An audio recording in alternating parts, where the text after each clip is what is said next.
Welcome back to the meme stream. This is the series finale of Hearthward Bound, A Familiar Tale. I am so excited. Welcome, everybody. This show is brought to you by the Legend Tree and ManaPot Studios. They're the ones responsible for us getting weird. This is episode 4 of our 4-part series. You can see the first 3 episodes right here on ManaPot Studios' Twitch channel. Very soon after this airs, this will be going on YouTube. So keep an eye out for that. This is normally the scheduled stream time for The Hole in the World, an Invisible Sun stream by everyone you're seeing right now.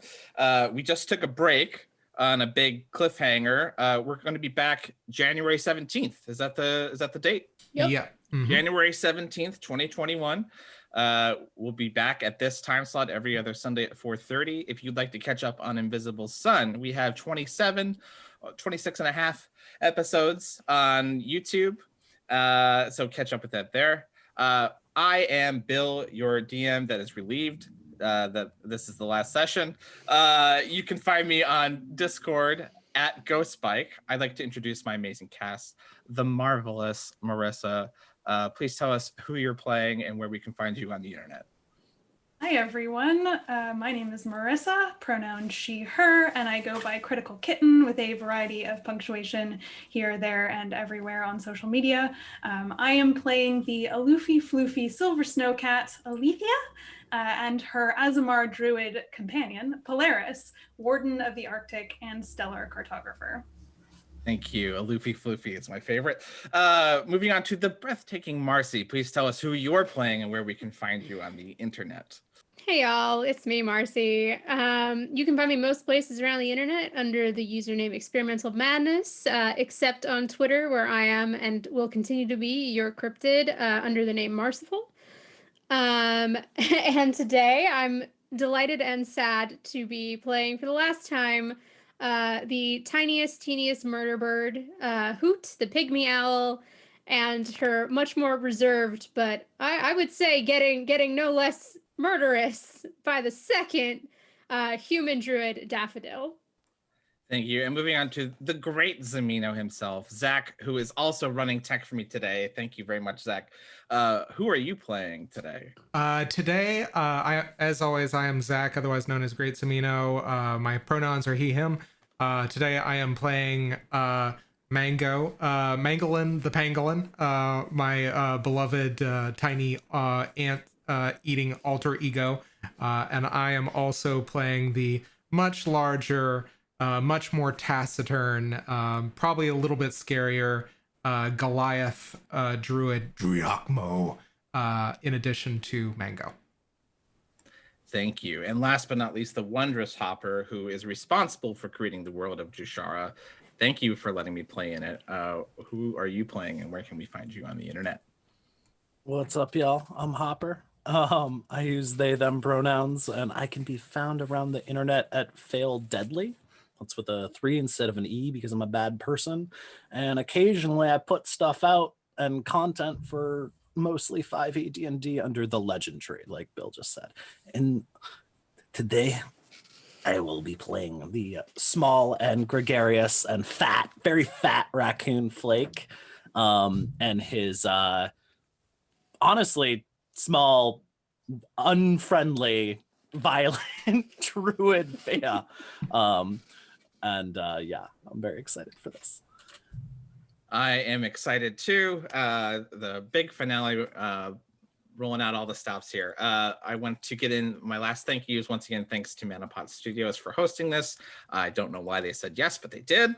Thank you to Liza Courtwright for making all of our overlays and the custom art that you just saw. Incredible work. Thank you, Liza. And Zach, if you want to throw up the whole inspiration for the meme stream, this was a submission to Probably Bad RPG Ideas by Digital Fruits, and Dungeon in a Box made this illustration.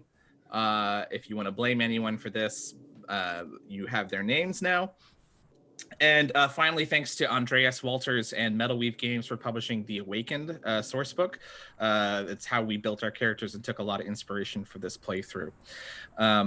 With all those thank yous out of the way, we can cue the first music cue and return to the world of Jushara.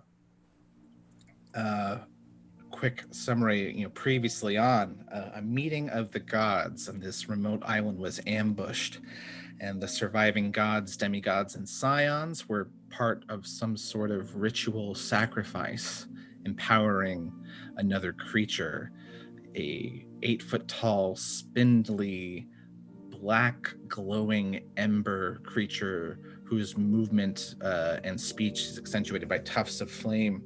Last we saw this creature, it flickered with a last source of energy and disappeared, leaving behind a glowing white-purple scar in the sky, which grows larger and larger with each subsequent sacrifice. The disciples of Morrow, the primordial god of nature, the ancestors of the first druids, are among these survivors, but their animal companions did escape from the top of the mountain and have been trying to get back ever since. Last episode, they made their way inside the base of the mountain and encountered a golem that seemed to be guarding this place, and discovered that they had the ability to change into large, glowing, magical forms. Victorious, they managed to engage a mechanism of some sort of ancient elevator, and we rejoin them now as they slowly ascend, creaking gears and the rustle of thick rope in the pitch black in the quiet hours before dawn. There is a moment of quiet. This kind of gazebo-like elevator slowly swaying. The speed it's going up maybe 1 foot every 2 seconds. It's quite slow. And you are all feeling a bit tired, especially after inhabiting these magical forms. I'd like everyone to make a Constitution saving throw. Let me know if you get under 8. Right off the bat. Mm-hmm. Read. 13. 16. Let's see. With a saving throw, 12. 19. Okay, so none of you are asleep, but your eyes are very heavy. And you have this moment, a brief moment, sort of like that summer camp, like, hey, you awake? Vibe going on, that you are able to share a moment and talk to each other.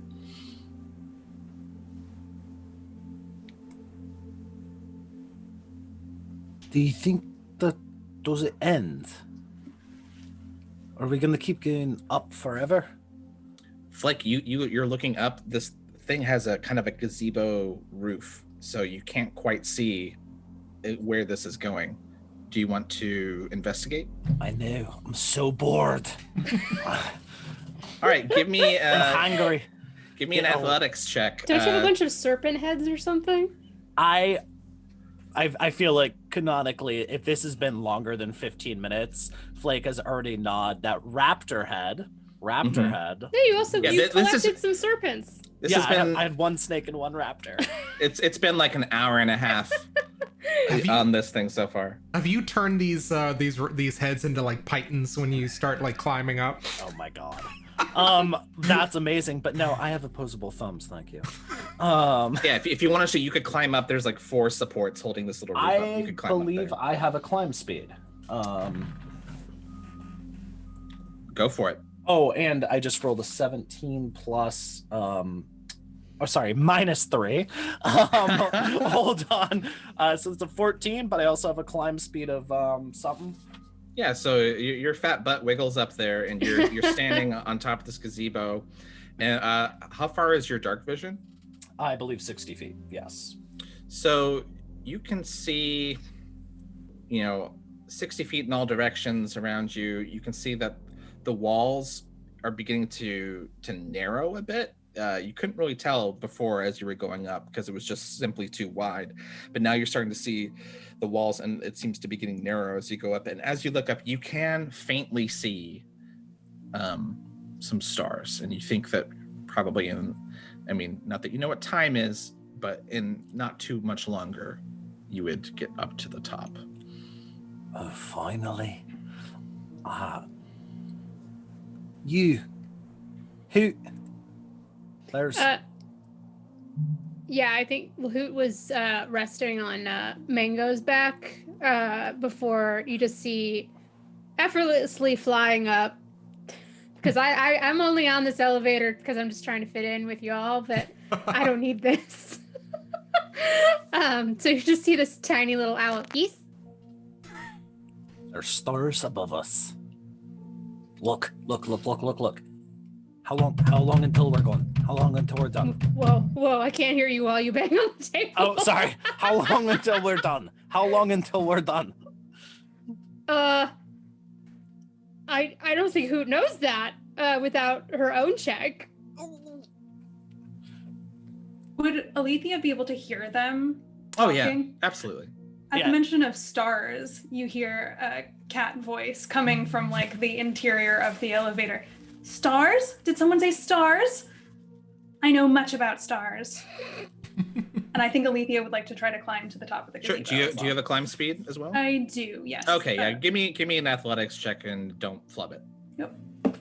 Oh, God. That's a... 14 plus well actually -3, so 11. 11. You have like it's I think a bit slick, and so you manage, you slide down a bit and catch with your claws, and then get back up over, and you see Flake staring up, and Hoot. Are you airborne, Hoot? Oh yeah, but just for Yeah, the you're record, I have a -3 to my intelligence, so I don't really know what it is you're hoping that I would know. So Hoot's kind of flittering around, and I think both of them turn their gaze to Aletheia. Yeah, you just... I was worried we were going to hit the ceiling. That's not how these contraptions work. You shouldn't be worried about that. We just have to get to the top of the mountain volcano You thing. sure? I am sure. Of course I'm sure. I know how these things are supposed to work, remember? I read books. I think all of you hear the scraping of claws against whatever this gazebo is composed of, as you just hear, just wait for me. And I'd like to also, even with my climb speed, I'd like to kind of make my way up, if possible. Do you look down? Oh. Oh Oh, no. Okay. So thinking about this physically, I've got a long neck, it cranes forward. You know what? High or low? Bill. Hi. Okay, I do look down. no! Oh no! So I think, yeah, and you have a climb speed as well? Yeah. I think you get up to the edge, and then now you are just like holding on to the beam and going, oh no. And yeah, I think at some point, like also like that prehensile sticky tongue is also added on as a support, and just say, "This guy is up there."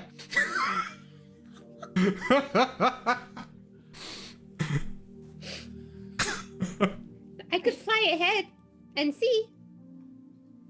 Okay. I think Aletheia would like to study the stars, like to see whether or not they're the same stars that she's used to looking at, if these are completely different stars, and if she can tell something about the time of day or night, as it were. Yeah, On it's the going to position. be a pretty high DC because you're really only looking at like a very narrow section of them. So what would you like to roll for that? Good question. What would reading the stars count as a score? I would allow nature. I would also allow just a straight intelligence. Yeah, I think I'll do straight intelligence Okay. if that works. So, and that's a 16 plus 0, 16. 16. It's not so much that you know the positions of the stars or really recognize any of them, but you can tell based on the color of the sky that it is almost dawn. Hey guys, it's almost dawn. The night is over, almost. You can tell that because of the sky. It's a thing I learned, thing I know. I think you just, I think a little bit more scraping, and you just hear, "Where's the Titan?" And you just see Mango kind of looking all over the sky. Are you looking for a constellation? But the Titan that lives in the sky, Giacomo always talked about that was how to find the way. Oh. I wonder if Goliaths have their own names for the stars like humans do and like Azamar do? Alicia, give me an intelligence roll. That's canon now in my world. That's a 15. Oh, you know what Mango's talking about. It's not actually called the Titan, but it goes by many different names. But you know it as the Giant. It's the Giant. Yeah, that's a constellation. It's often helpful to Polaris when navigating and being able to tell creatures how to find things and where to go. Giacomo said the same thing.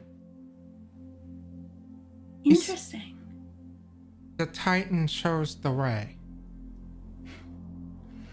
And shows us to bounty. I don't know what bounty is. It means lots of ants in your vocabulary. Just to be clear, is it just ants, or is there other stuff there too? No, it's what they like to call symbolic, which is like when you take a thing that is supposed to mean something and you find a concrete example from your experience that means that it means that thing to you. It's like metaphor. Metaphor. Four of what? 4 ants? Or of meta. Many ants. Meta ants. That is a 6 on my deception check to convincingly nod as if I understand what's going on. And as the three of you wonder what a meta is for, Oh, there it is. I need you all to roll me. This is a perception check. If you have bonuses to listening, you may use those I as have well. advantage. Oh. Oh, yes, that's very good. I have to do math. Math. It'll be a 17 for yield flake. 26. 19. 19 as well. Oh, all of you hear and you all look up and you see that the view you have of the circular opening is now obscured as shadows begin flying in front of it, and then all of a sudden swarms of bats are all around you and begin nicking and hitting you, and I need all of you to take let's do a 1d3 Got damage. to eat some bats, aren't I? You all take 2 Ooh. slashing damage as these bats are kind of swirling around you. What do you do? I want to eat one. Yeah, I am so hungry. Yeah, I think Aletheia will try to bat one with her paw. Okay. And you just hear, ah! That all tracks. Let's roll initiative. Oh no. All right, not bad. Oh no! It's a natural 1. You know, when you have to roll a nat 1, it's better to do it for initiative. Was about a 2. I have a I'll 9. one up you, Marcy. I got a 2. That's fair. 18 for Mangalyn. That's my total though is 7. Okay, so 7. And can I have Aletheia and Hoot again? 9 for Aletheia. 1. Well, technically... No bonus? No, I do have a bonus. I was Okay. about to say, technically 3. Okay, great. Okay. So Mangalyn, you are first and you are screaming. I am screaming, and I think I defensively just kind of lash out with my claws towards whatever's flying into me. I will make a claw attack, if that is okay. Do it. Plus, I think 7 to hit. 11? 11, you don't catch any bats. Oh no! Ah! Ah! Yeah, I think at that point I'm just gonna hunker down and hope for the best. Okay, it is the swarm's turn, and they are going to make 2 attacks. I think one on Hoot and one on Aletheia. Hoot, does an 8 hit you? Nope. And Aletheia, does a 16 hit you? Oh, just barely. Okay, you take 7 slashing damage. Oh no. Alethea needs her hit points. Okay. Alethea, it is your turn. Yeah, she's gonna retaliate against that specific bat. All right. And try to like swipe it out of the sky Okay. with her claw attack. 16. Does that hit? 16 hits. Do your damage. All right. That's 2 and 3 is 5. 5 damage. And you notice that it doesn't seem to be as effective as you know it could be. Can she like investigate further as to like why that might be? Swarm rolls. I'll just tell you that now. Aletheia, do you want to take any other movements or actions on your turn? I think just free action, she'll like the bat that she swiped at, she'll like scream at it in her voice, "Die, rat of the sky!" Excellent. Flake. You've been spending too much time around me. Flake is going to move and Flake's really more of an amorphous orb than a quadruped, but and is going to ooze over the Pangolin, and just kind of like. Well, so now I think Mango is still hugging this. Is railing. Mango still hugging that? I think railing? so. I think so. Absolutely. So Flake is going to take a defensive posture immediately over. I love it. And like swipe at any or snap at any bats with his ferocious raccoon teeth. If you've ever seen the gif of somebody trying to give a popsicle to a baby raccoon, like it's that. And yeah, so and as a bonus action, I will enter my ferocious form. Excellent. Roll your attack. Attacks. Yeah. Which I have advantage on. Yeah. And I do so much damage with. I mean, that's actually not fantastic. That's only a 14. 14 hits. Cool. Let me get more d8s. 11 plus 19 points of piercing damage. You son of a bitch. This is yes. This is statistically the best character I've ever made. I mean, it is like, yeah, and yep. All right, yeah, you take out I think 4 bats just are plopped on the roof, the thatched pointed roof of this little gazebo elevator. There's still plenty more around. You little flying bastards, come at ya! And I assume a 15 also, or 16 hits. Yeah. The AC hasn't gone up. Oh, that's less great. That's 14 points of piercing damage on the second attack. All right. Math, got it. All right.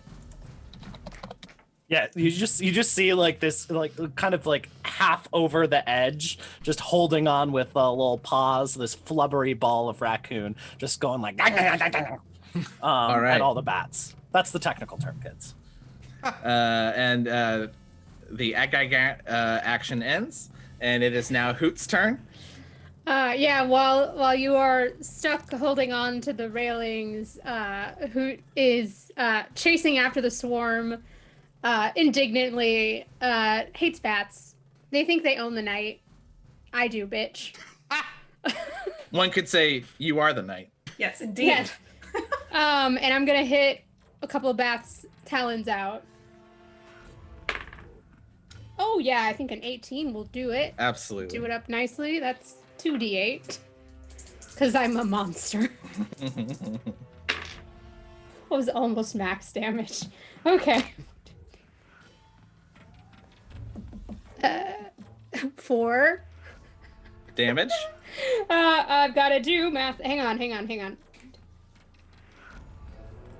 16 points of damage. That's more like it. That's more like it. I just wanted to make sure I had that right. Two bats. You slash both of their wings off, and they just plop and start flopping on the ground there. As we move back to the top of the order, the elevator comes up, and the bats are still swarming in and around you, and the ones that had flown down are now coming up, realizing that their brethren are under attack. This is far from over. Mangalyn. Mangalyn, you said the elevator has come to a stop? Yeah, it's actually the base of the elevator is level with the ground. And you can see now that you are on the far side of the caldera that you found yourself on just yesterday morning.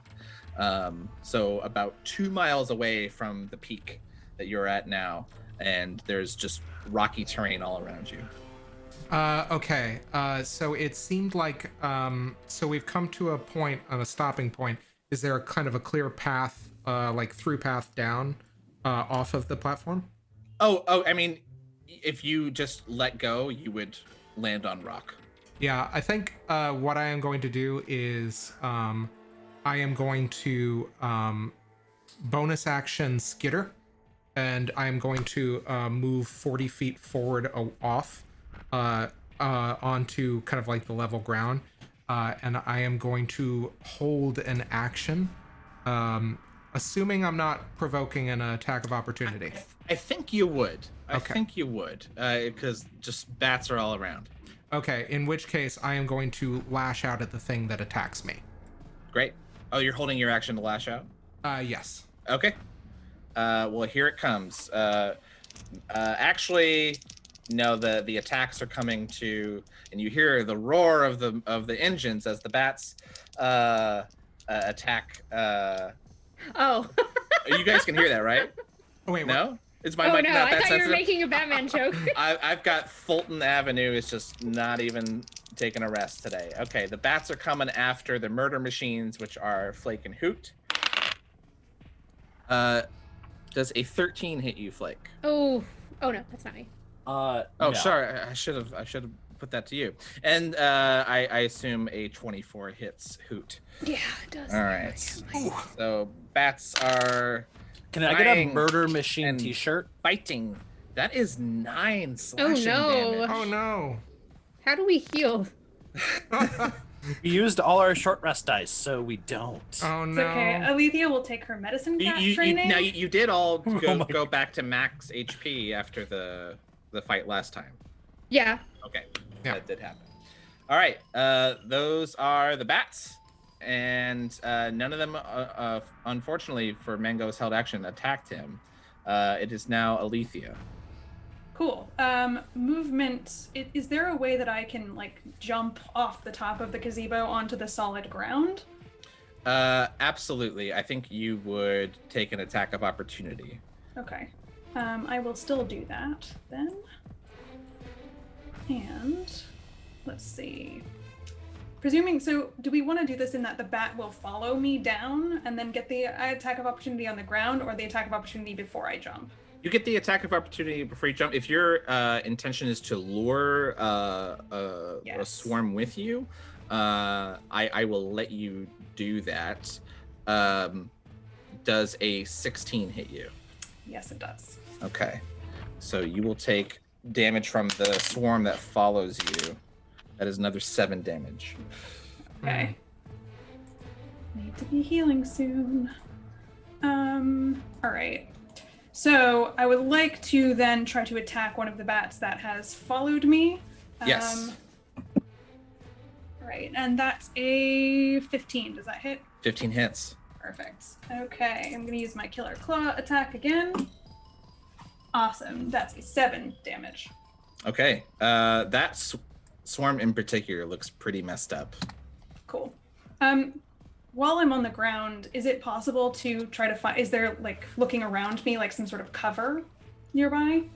Yeah, there's a cluster of rocks that you could make it to. Probably not this turn, since Right. you've already made your full move. Yeah, this is just sort of setting up for the next one. Cool. Flake. his eye. Flake is going to. Flake's in a frenzy. There's flying potato chips all around, and a combination of hangry and like that parental instinct towards everybody around him. Just means that he's just like it's Mama Bear. If Mama Bear was a beach ball sized raccoon and shaped raccoon. So commence the biting. I'm thinking of that video where someone animated animals as just big balloons. Yes, that are rolling. yeah. I said it was a Pixar short, and it's the funniest fucking thing you've ever seen in your life. Marcy, given your face, I'm gonna have to give you a link to that. Yeah, it's so good. It's like I think I sent that as a gift to you recently, Bill. I think so. I'm terrified. You should be. So that's a 16 and an 21 and a 15. Well, both of those hit, and you're okay. I got you. And I am going to roll so many dice. First one is 15 points of damage, biting damage because of that hard biter Got it. ability, and then second one is 14 points of damage. Oh wow. Okay. So not only does the swarm next to Aletheia on the ground look fucked up, but the bats are thinning in the air around the gazebo as well. You're just seeing this, like it's like watching this fat little ball of raccoon jump up, just like snap wildly, land, and then jump up again.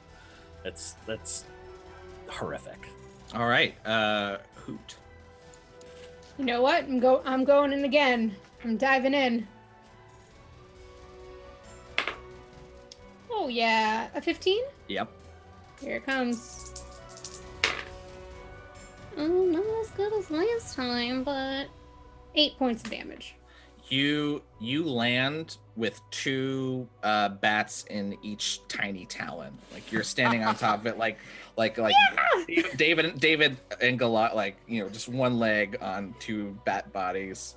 I think you're like screaming at the sky.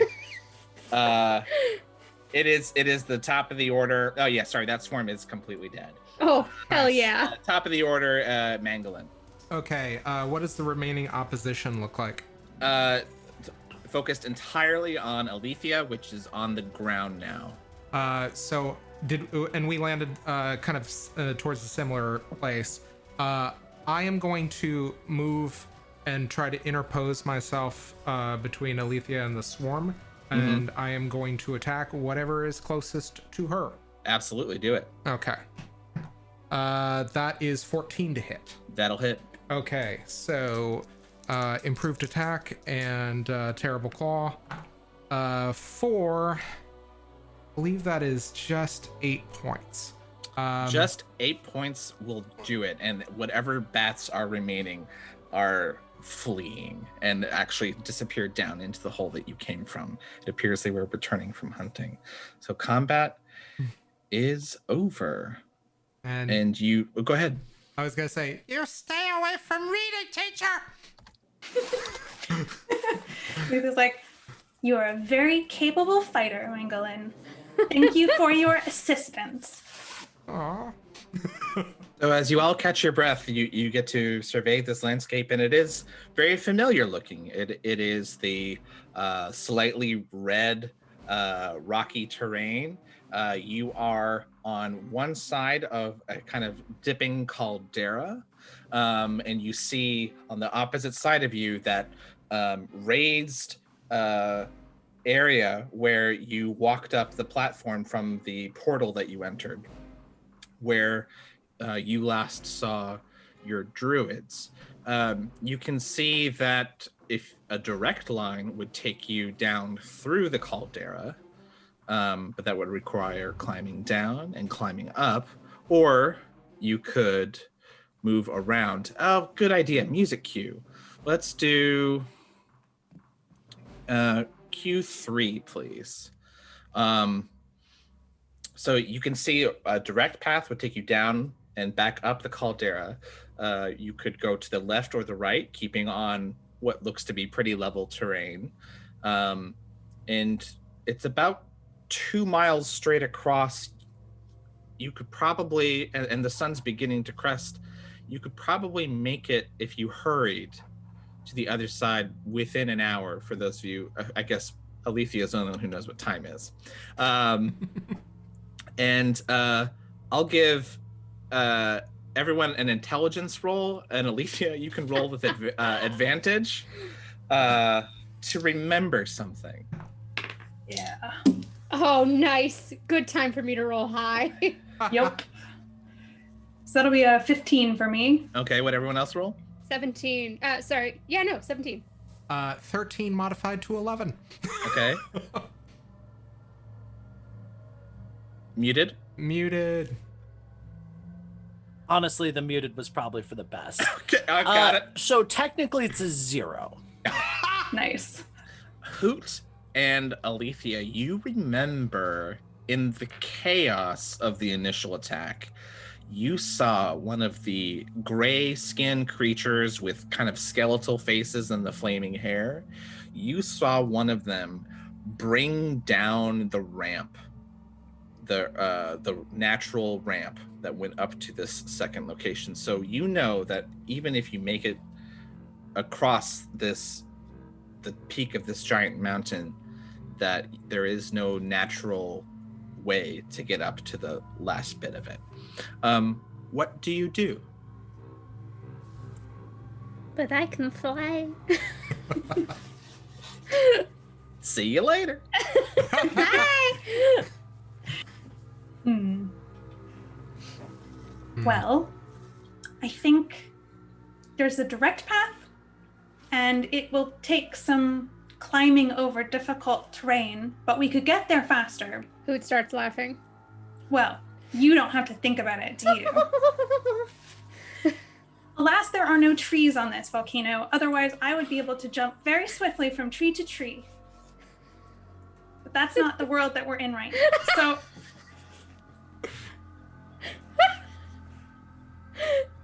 I don't know why that cracked me up so much. That's not the world we're in right now. I just see the little cat like, unfortunate. Giacomo always say, if you want to find the best path forward, look with your eyes. I'm not sure why he says that. But, And, actually, and, yeah, can I actually use, can I see if I can sniff out a path forward, actually? I'll allow it. What do you want to roll? Perception, I get advantage on scent-related checks. And what are you trying to smell? I am trying to smell my dad. I am trying to smell the path Giacomo took. Okay. Okay, 16. 16. You don't... You know that you arrived... The portal that you arrived in was on the opposite side of this caldera, so you don't smell any trace of Giacomo here. You get a scent of something on the wind that you're honestly not sure if you're just wishing you could smell him, but you do kind of smell him. Aww. Any particular direction, or is it just over that caldera? Right at the top, where you know that you left your companions. That's where it's coming from. well, we could, at the very least, keep going forward until we have to stop, and then we can find a path. Okay. I can try to keep scouting ahead. I don't have to climb up and down like the rest of you. Can all of you make a... I'll let you roll either wisdom or intelligence. Just an ability check. Oh, natural 1. 18. 6. 21. Flake and Aletheia, you get the sense that your companions are in danger and that you need to hurry the fuck up.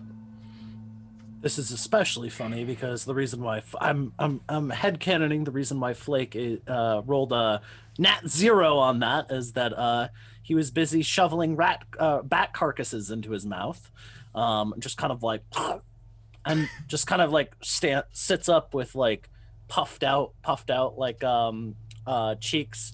There's something dangerous. There's something dangerous here. Something's wrong. I don't like it. It feels like right before an avalanche in the mountains. Sorry, I'm tapping on my chair. I'm tapping on my table again. I think Aletheia actually has like canon anxiety about the sun coming up because she's so used to like watching the stars with Polaris, and so there's It something is about cresting right now. It is like, dawn. as the stars fade away, she always feels like sad and anxious about that. So I think that adds to kind of her natural feeling of like, we have to go. We need to choose a path. We need to make a movement. And it's probably best that we take the most direct path, which is there. And she gestures with a paw towards the caldera, the direct path that goes down and through. Okay. Then let's go. Excellent. So you're going to take the direct path through the caldera.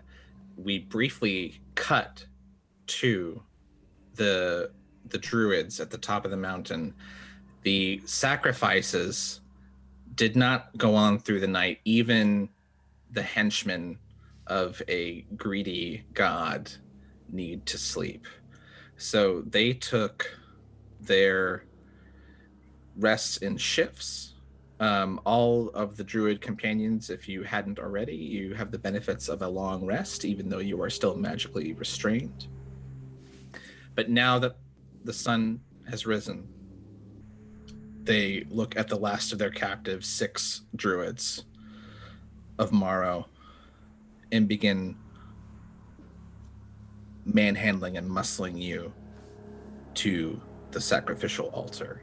Cut back to our animal companions going through the caldera. We are going to have a series of athletics checks. Hoot, I will allow you to grant the help action to anyone that you want, but only one person.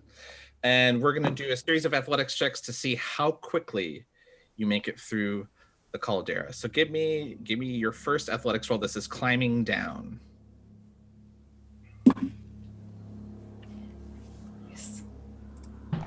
That's a 16 for Aletheia. Can I Okay. only give the check once? You can give help to one person Per each check? check. Yeah. Okay. I think I'm going to give it to Flake this time. So roll with advantage. Excellent. That's probably for the That's probably for the best.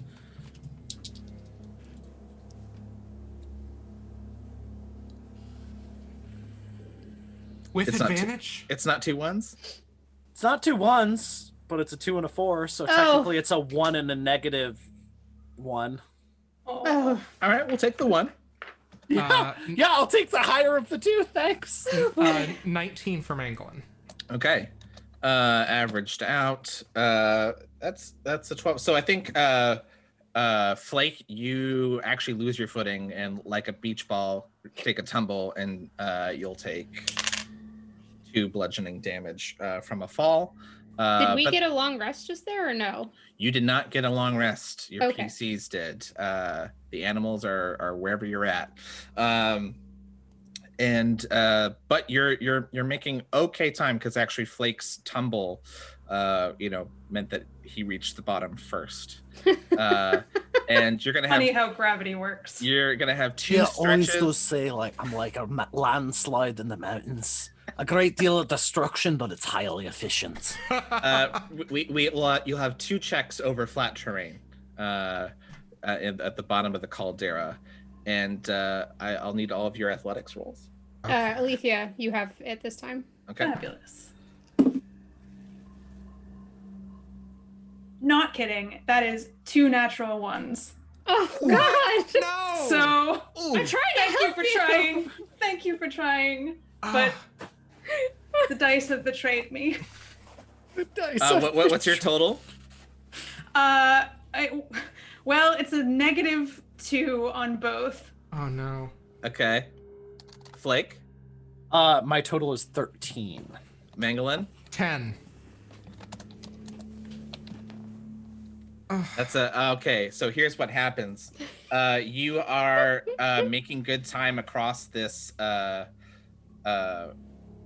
caldera, and a geyser shoots up in front of you.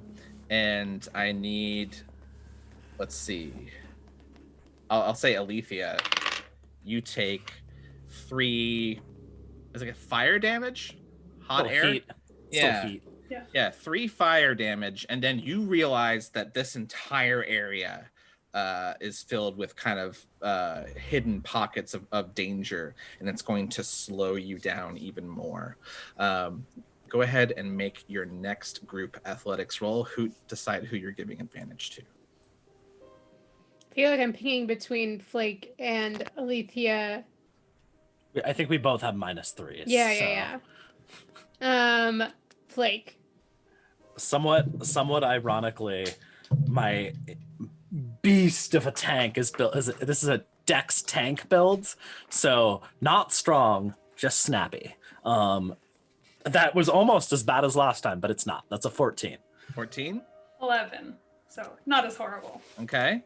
13 for 13. Mangalyn. Okay. Now, I don't recall, and I'm not going to retcon anything, but who had exhaustion from forming from their magical form last time? Drachma. Okay, we'll remember that going forward. All right.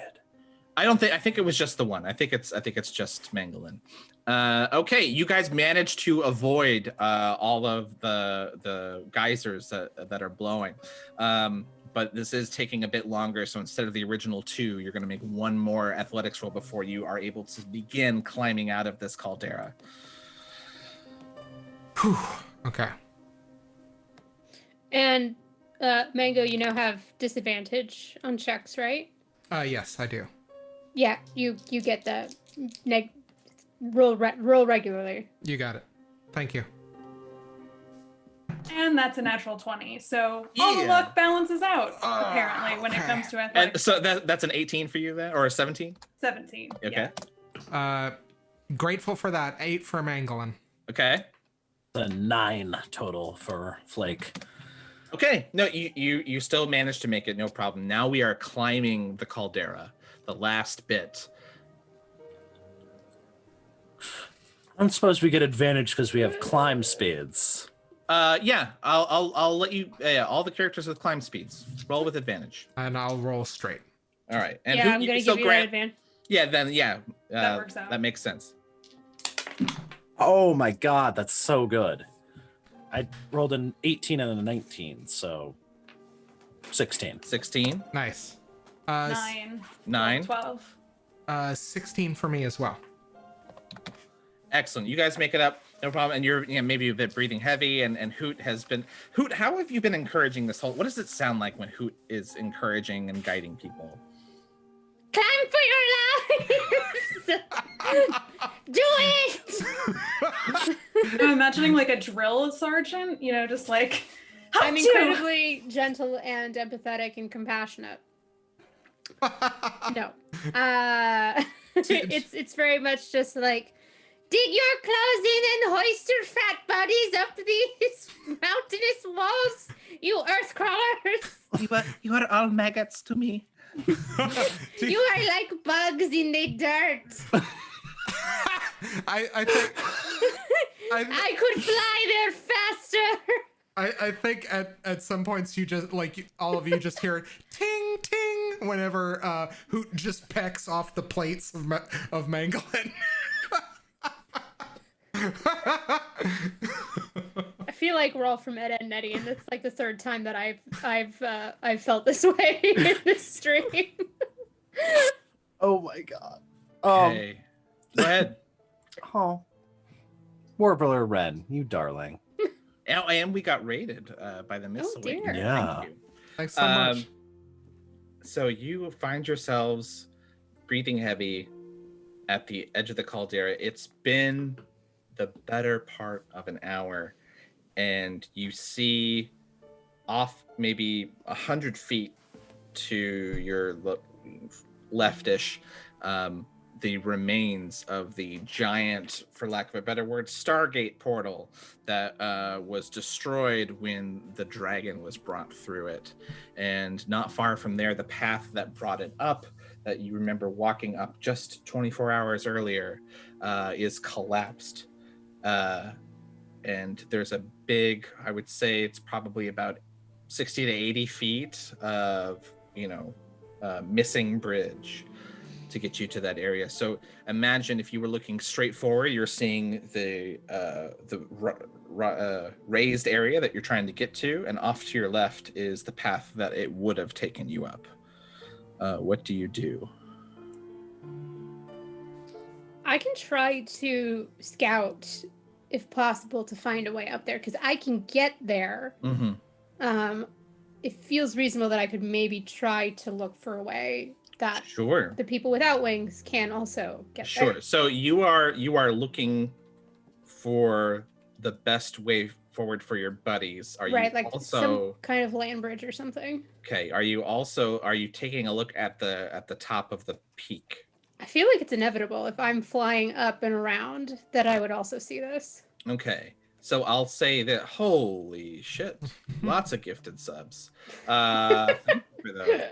I would say this. You can take a little bit of time scouting the best way for your companions to make it up. You can take a long time to get the whole picture. Oh, okay. I think if that's the case, then Hoot would prioritize the way forward. Okay. I'll make me an investigation roll with advantage. Gotcha. And as we all know, investigation is terrific. What are you all doing while Hoot is doing this? Got it. Panicking. I think, yeah, Mangalyn is going to just survey the collapsed Stargate and just kind of, I think, probably try to fruitlessly move pieces together. Oh my god. And try to, just try to like kind of mend it without mending, I rolled a 13. 13. With a 13,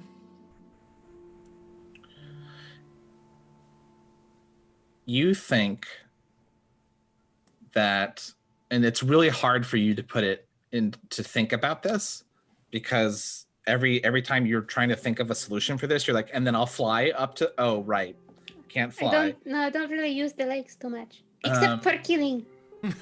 You can see at the base where the land bridge was collapsed, there is a big pile of rubble, and that might be a place where your companions with legs might be able to begin to climb. It looks like about maybe 100 feet from the point where the collapsed rubble stops and where they would have to climb, and it's a pretty sheer cliff. Can they still see me flying? Could I just start circling to indicate where they need to go, or would I need to go back to get them? You could try out this brand new signal that you haven't discussed ahead of time and see what they think. It's my natural instincts. I'll go back and I'll get them. Okay. I think while we're waiting for Hoot to reappear, Alethea's like staring at this sort of collapsed portal and like looking across, and she's going, yes, a puzzle. I love puzzles. Puzzles are the best. And then she kind of takes this meditative like thinking pose where she sort of has like a paw under her chin and is like resting in that kind of cat donut, like while just staring really intensely at the collapsed portal, as though that will instruct her as to what to do next. Got it. Donut is the title of my new prog rock band. Flake is going to lean over to Mangalyn and go, "What's a puzzle? Is that an animal?" I'm not sure. I haven't. Giant words don't sound much like zzz. You two, you're disrupting my flow state. And her tail thumps on the agitated cat tail. How does a cat know what a flow state is? You just see the bandit mask just kind of like, and just behind if the camera's looking out.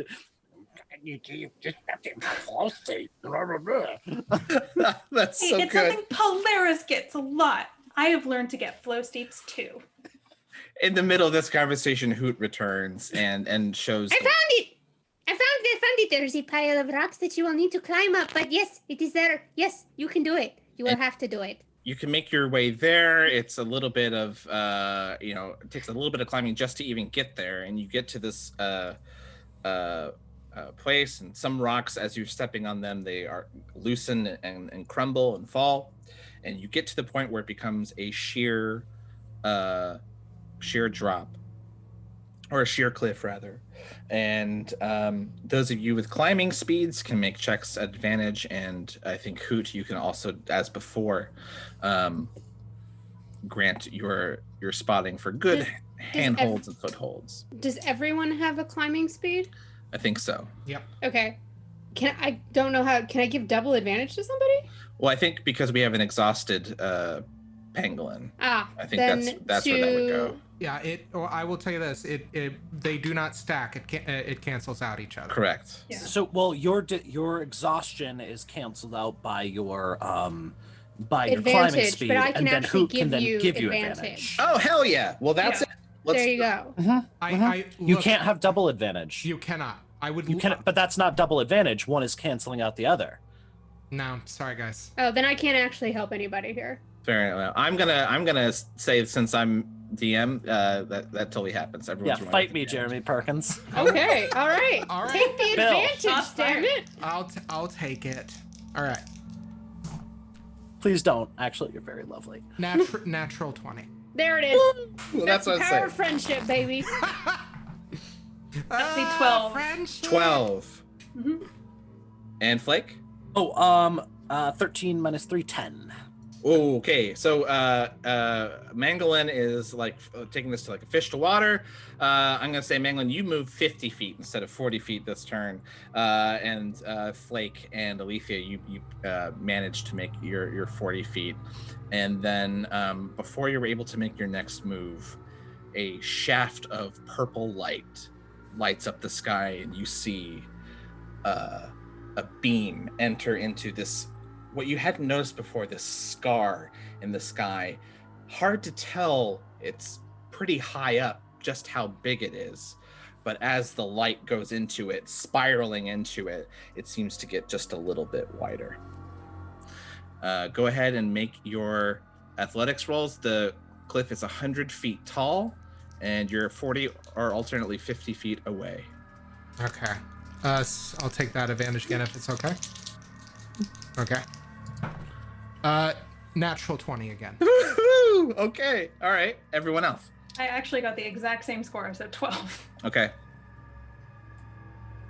Definitely did slightly worse. Okay. That's an 8 total. An 8. Okay. I'm gonna say that you, Flake, are 70 feet up. Aletheia, you're 80 feet up, and Mangalyn, with the scent of Driachmo on the wind, you poke your little head up over the top of the ledge. And I think Hoot is still helping the others, and you see the lifeless body of Gabbro the dwarf on the ground next to the sacrificial altar. And then Boudreaux is put on his knees. Everybody else, roll the athletics. Mango, I'm gonna let you take, with Hoot's help, I'm gonna let you take a perception check with advantage to get to set the scene. So everybody else, roll your athletics. Does that mean that I'm with Mango? I'm just gonna say, because mechanically you can't, we're not gonna give double advantage here, so we'll just get regular advantage for Mangalyn to see here. Okay, so that'll be straight roll for my exhaustion. 7.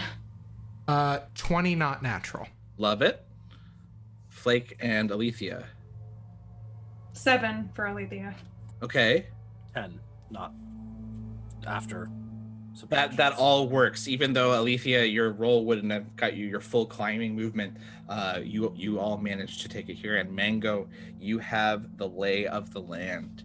You see that all of your druids are in a line. You are at the point where the ramp kind of put you in this little arena, and if you recall, the altar is on the far side of it.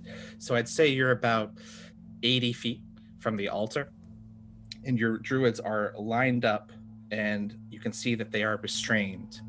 And one of the gray-skinned creatures is holding these giant blacksmith tongs, another standing beside him, and 2 of them seem to be focusing on the druids that are waiting.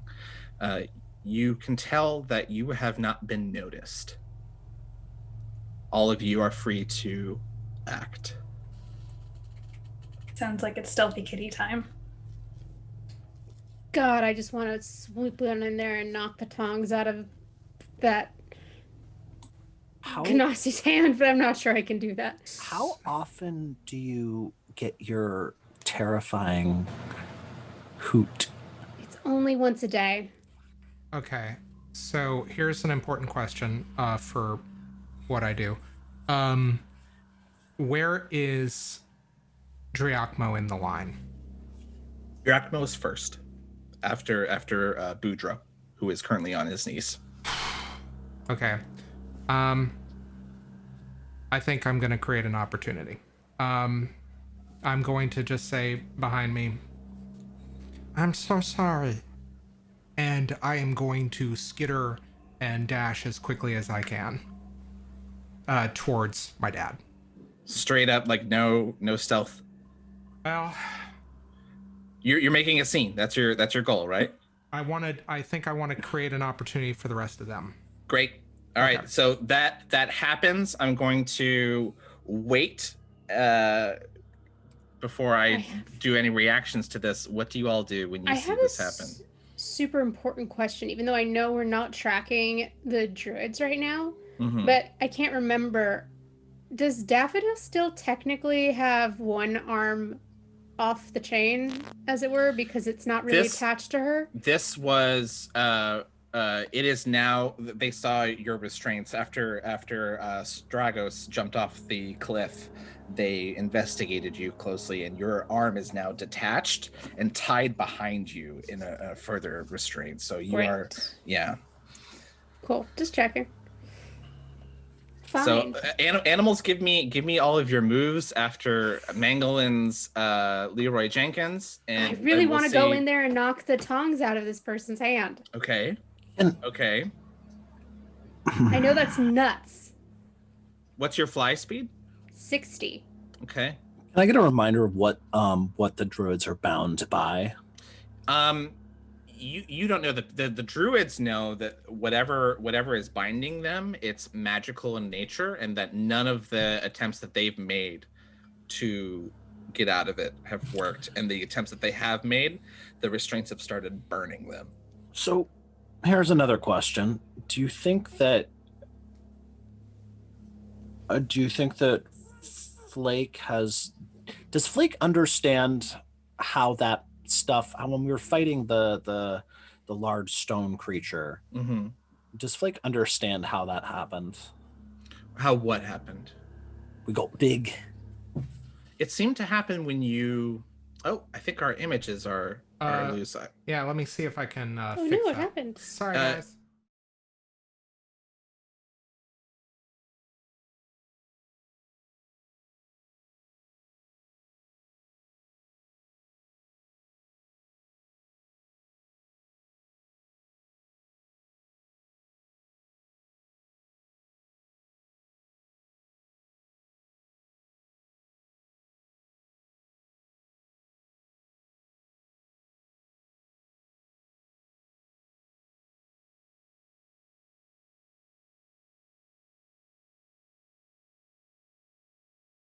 It's like You can still hear us. Say something in the chat. Oh, there's just May. That's weird. And then it's swapping to speaker view on Zoom. That's what's going on. All right, let me see if I can fix that, guys. Okay, it says the audio just clicked on. Okay, good. So we're gonna fix the technical difficulties I think I got it. Okay. In the meantime, Mangalyn has just rushed forward, and y'all are deciding what to do. Hoot, did you were thinking?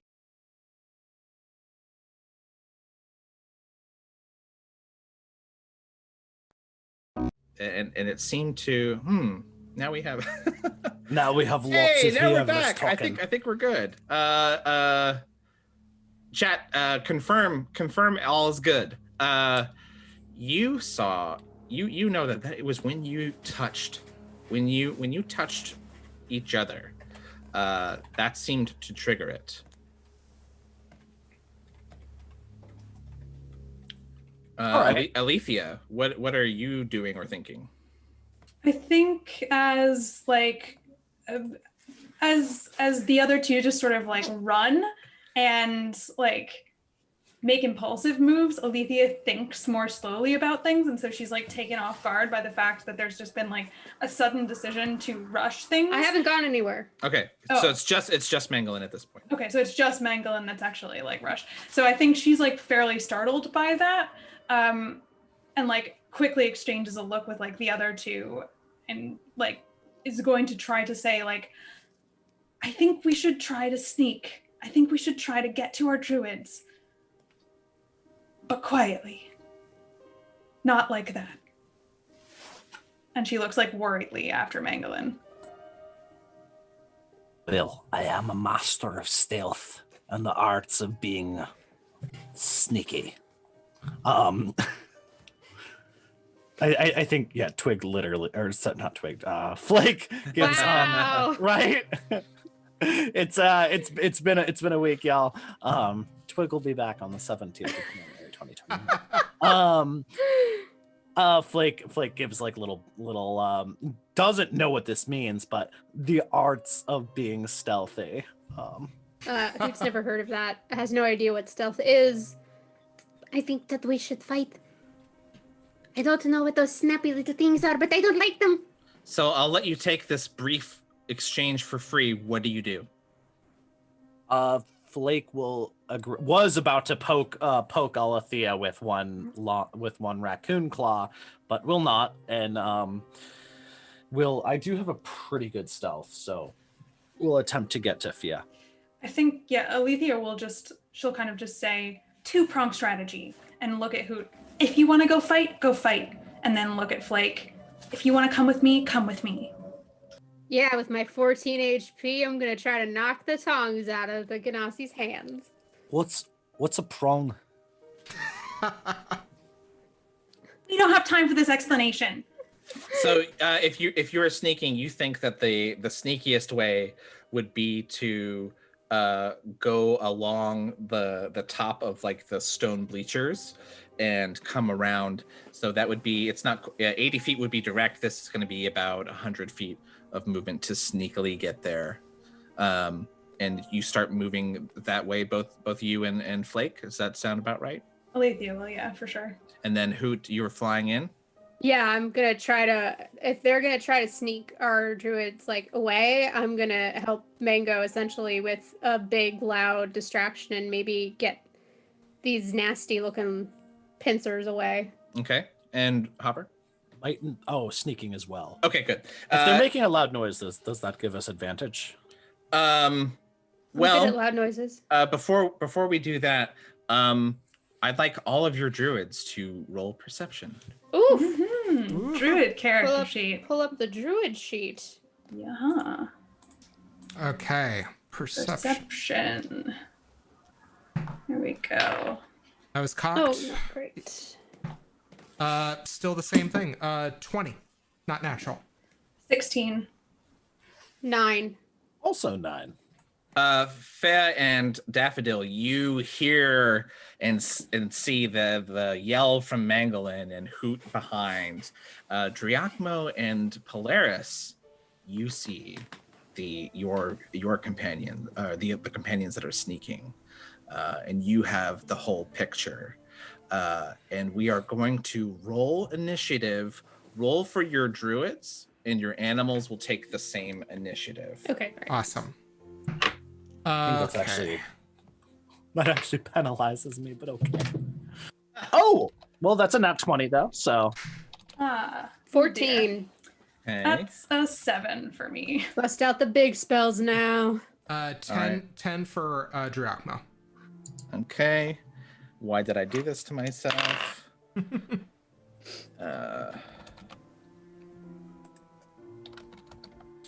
Driacmo is 10. Give me all yours again. 7 Okay. for Aletheia and Polaris. 14.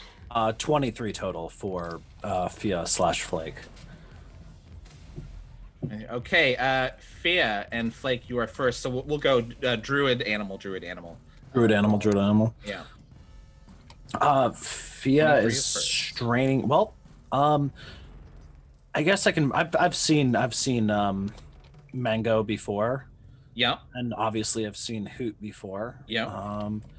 I guess Fia is just gonna kind of look at this and try to figure out exactly what is going on, and if she doesn't see Flake around, but that little scamp is surely somewhere causing problems. So can we cast magic while in these restraints? You're restrained. You are completely helpless. You really can't. You could do a improvised unarmed attack if you wanted to, and you can move. But you know that you know how dangerous these creatures are. But you can also shout and talk anything you want. So Fa, it's your turn. Oh, that's a hard one. Can I actually defer my druid's turn? No, you can hold an action. She will. Fia will hold an action to cast. Ooh, I don't want to blow through a ton of spell slots because that's unlikely to happen. To cast. Word of Radiance. So in the event that you have the ability to cast a In the spell. event that I have the ability Perfect. to cast a spell. Flake, you are sneaking. You move at regular speed. Give me a stealth roll. Does this distraction provided by Mango give us advantage, or does it just? Oh, sure. Yeah, absolutely. Sweet. That's a dirty 21. Okay. And how far do you move on your turn? I have a move speed of 30. Okay, so you're roughly a third of the way there. One of the let's see. I mean, I can't dash, I presume, and also sneak. I don't think so. Yeah. So that's unfortunately all you can do. Or you could decide.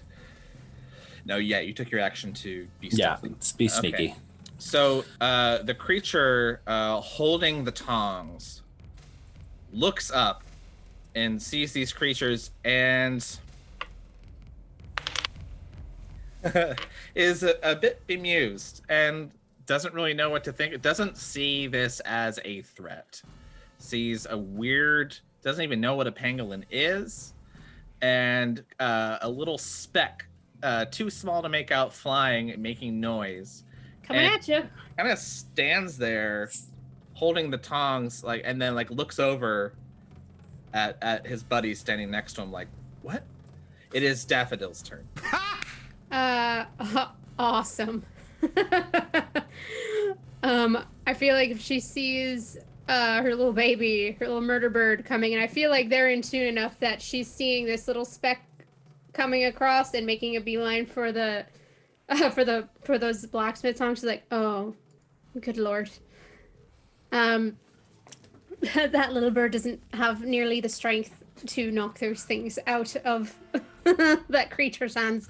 I better give them some help. Am I in a position to cast spells or no? No, I mean, as long as you're restrained, it's I absolutely can't. impossible. Oh, I can't. What if I wasn't restrained? You could cast a spell. That's what Fea is doing, holding their action in the event that they are able to cast a spell this turn. Well, that is fair, but I do have freedom of movement. Talk to me. Would that help me in that at all? Oh no, but these are magical. Yeah, it's super magical. Fuck. I'm also gonna hold an action in that case, where once I'm free, and I will specifically say which spell I'm going to summon. Mm-hmm. 4th level Call Lightning the minute I get out of this thing. Amazing. And anything you want to say or move or anything like that? I think I don't see the other companions that were sneaking. Mm-hmm. So I think it's just I'm trying one more time to get out of these restraints, especially now that I see my little bird. It burns. It burns. I don't as you care. tuck I've been against burned. them. I'm covered in burns. I don't give a fuck. Oh wow! I might roll damage if you say that one more time. The mate, SDM. The Genasi. I'll fight you too. Standing next to the first one holding the tongs, who got the shrug, is also going to roll. Oh, and it's also like it begins laughing. Doesn't even notice that Daffodil is struggling. Oh, I'm sorry, I skipped Hoot.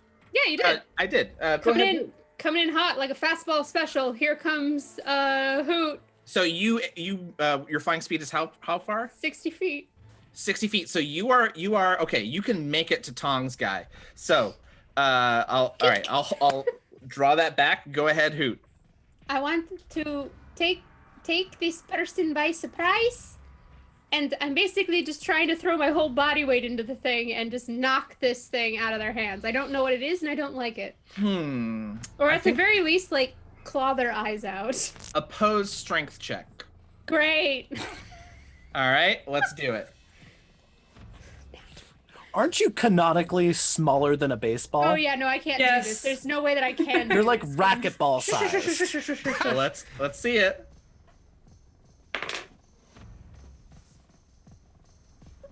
It was a 19 on the dice, but I have to subtract things, which sucks, because that was amazing. 1 second, because I have one character sheet up and not the other one.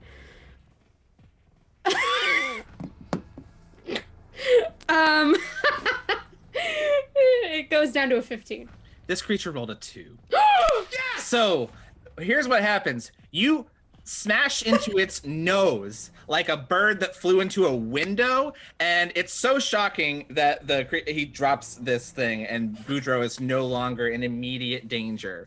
It's like pie in the face, but instead of bird in the face. Fucking unbelievable. Okay, and so the creature, I can't say that he doesn't think this is a threat anymore. I think he he will. Once again, Murder Bird lives up to her rep.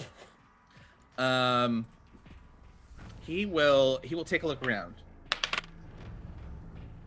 And does not see the sneaking creatures, but does see Daffodil like really furiously moving against the restraints. And you see it whisper some words and move its hands, and wind begins whirling around it, and it flies up into the air and moves towards the druids. That character's turns. Driakmo, it is your turn. Okay, so this thing is flying in the air. It is now levitating. It is straight up flying. Okay, so my question is, with the one with the bird in its face, is it standing over a precipice? No, it's about 10 feet away from a precipice. It's in front of an altar, which is about 10 feet away. You have 2 other creatures that are closer to you that are not those 2. Those 2 were performing the ceremony, and there are 2 nearby that have not been able to act yet. Okay, and they're not standing over a ledge or anything, right? No, they're kind of standing. You're like at the base of these like wooden bleachers, and they're standing next to you. I have a crazy idea. Can I push forward and kick the tongs into the caldera? It wouldn't go into the caldera. You might be able to get it over the side of the mountain. It's going to be tough because your angle, the tongs are like, you want to kick it off to the east, and you're facing north, and like there's an altar in the way. You could kick them far. I'll let you move and make a unarmed strike. Okay. You don't know if you will take opportunity attacks from the 2 other creatures. Okay. I will go ahead and move forward. Okay. That is to attack. That is 19. That hits Tong. Both of the creatures miss their opportunity attacks, and give me an athletics roll for Driacmo. Which is great because my strength is 20 and I have a +8. Let's do it. 17. They get kicked up like 3/4 of the way through the bleachers on the other side, so they are out of play at this moment. Yes. All right. And you are standing next to the first creature that has an owl in its face, and standing next to Boudreaux.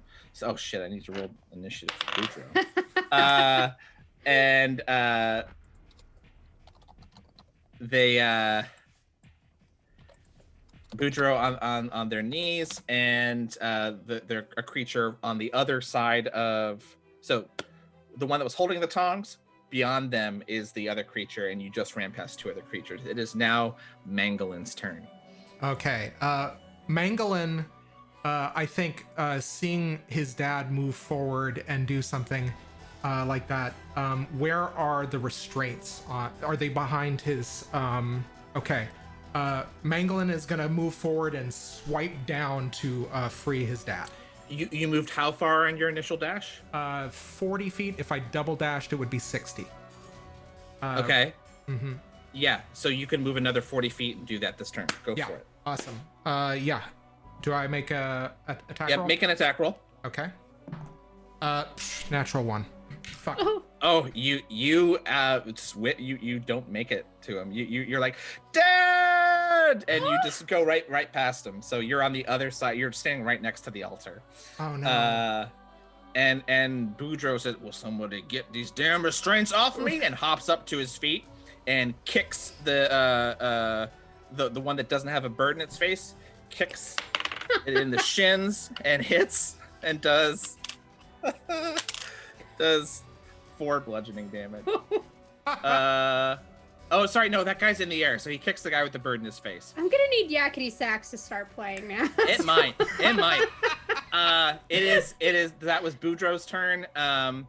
It is now. I think one of the Genasi that just it's going to run at Driacmo.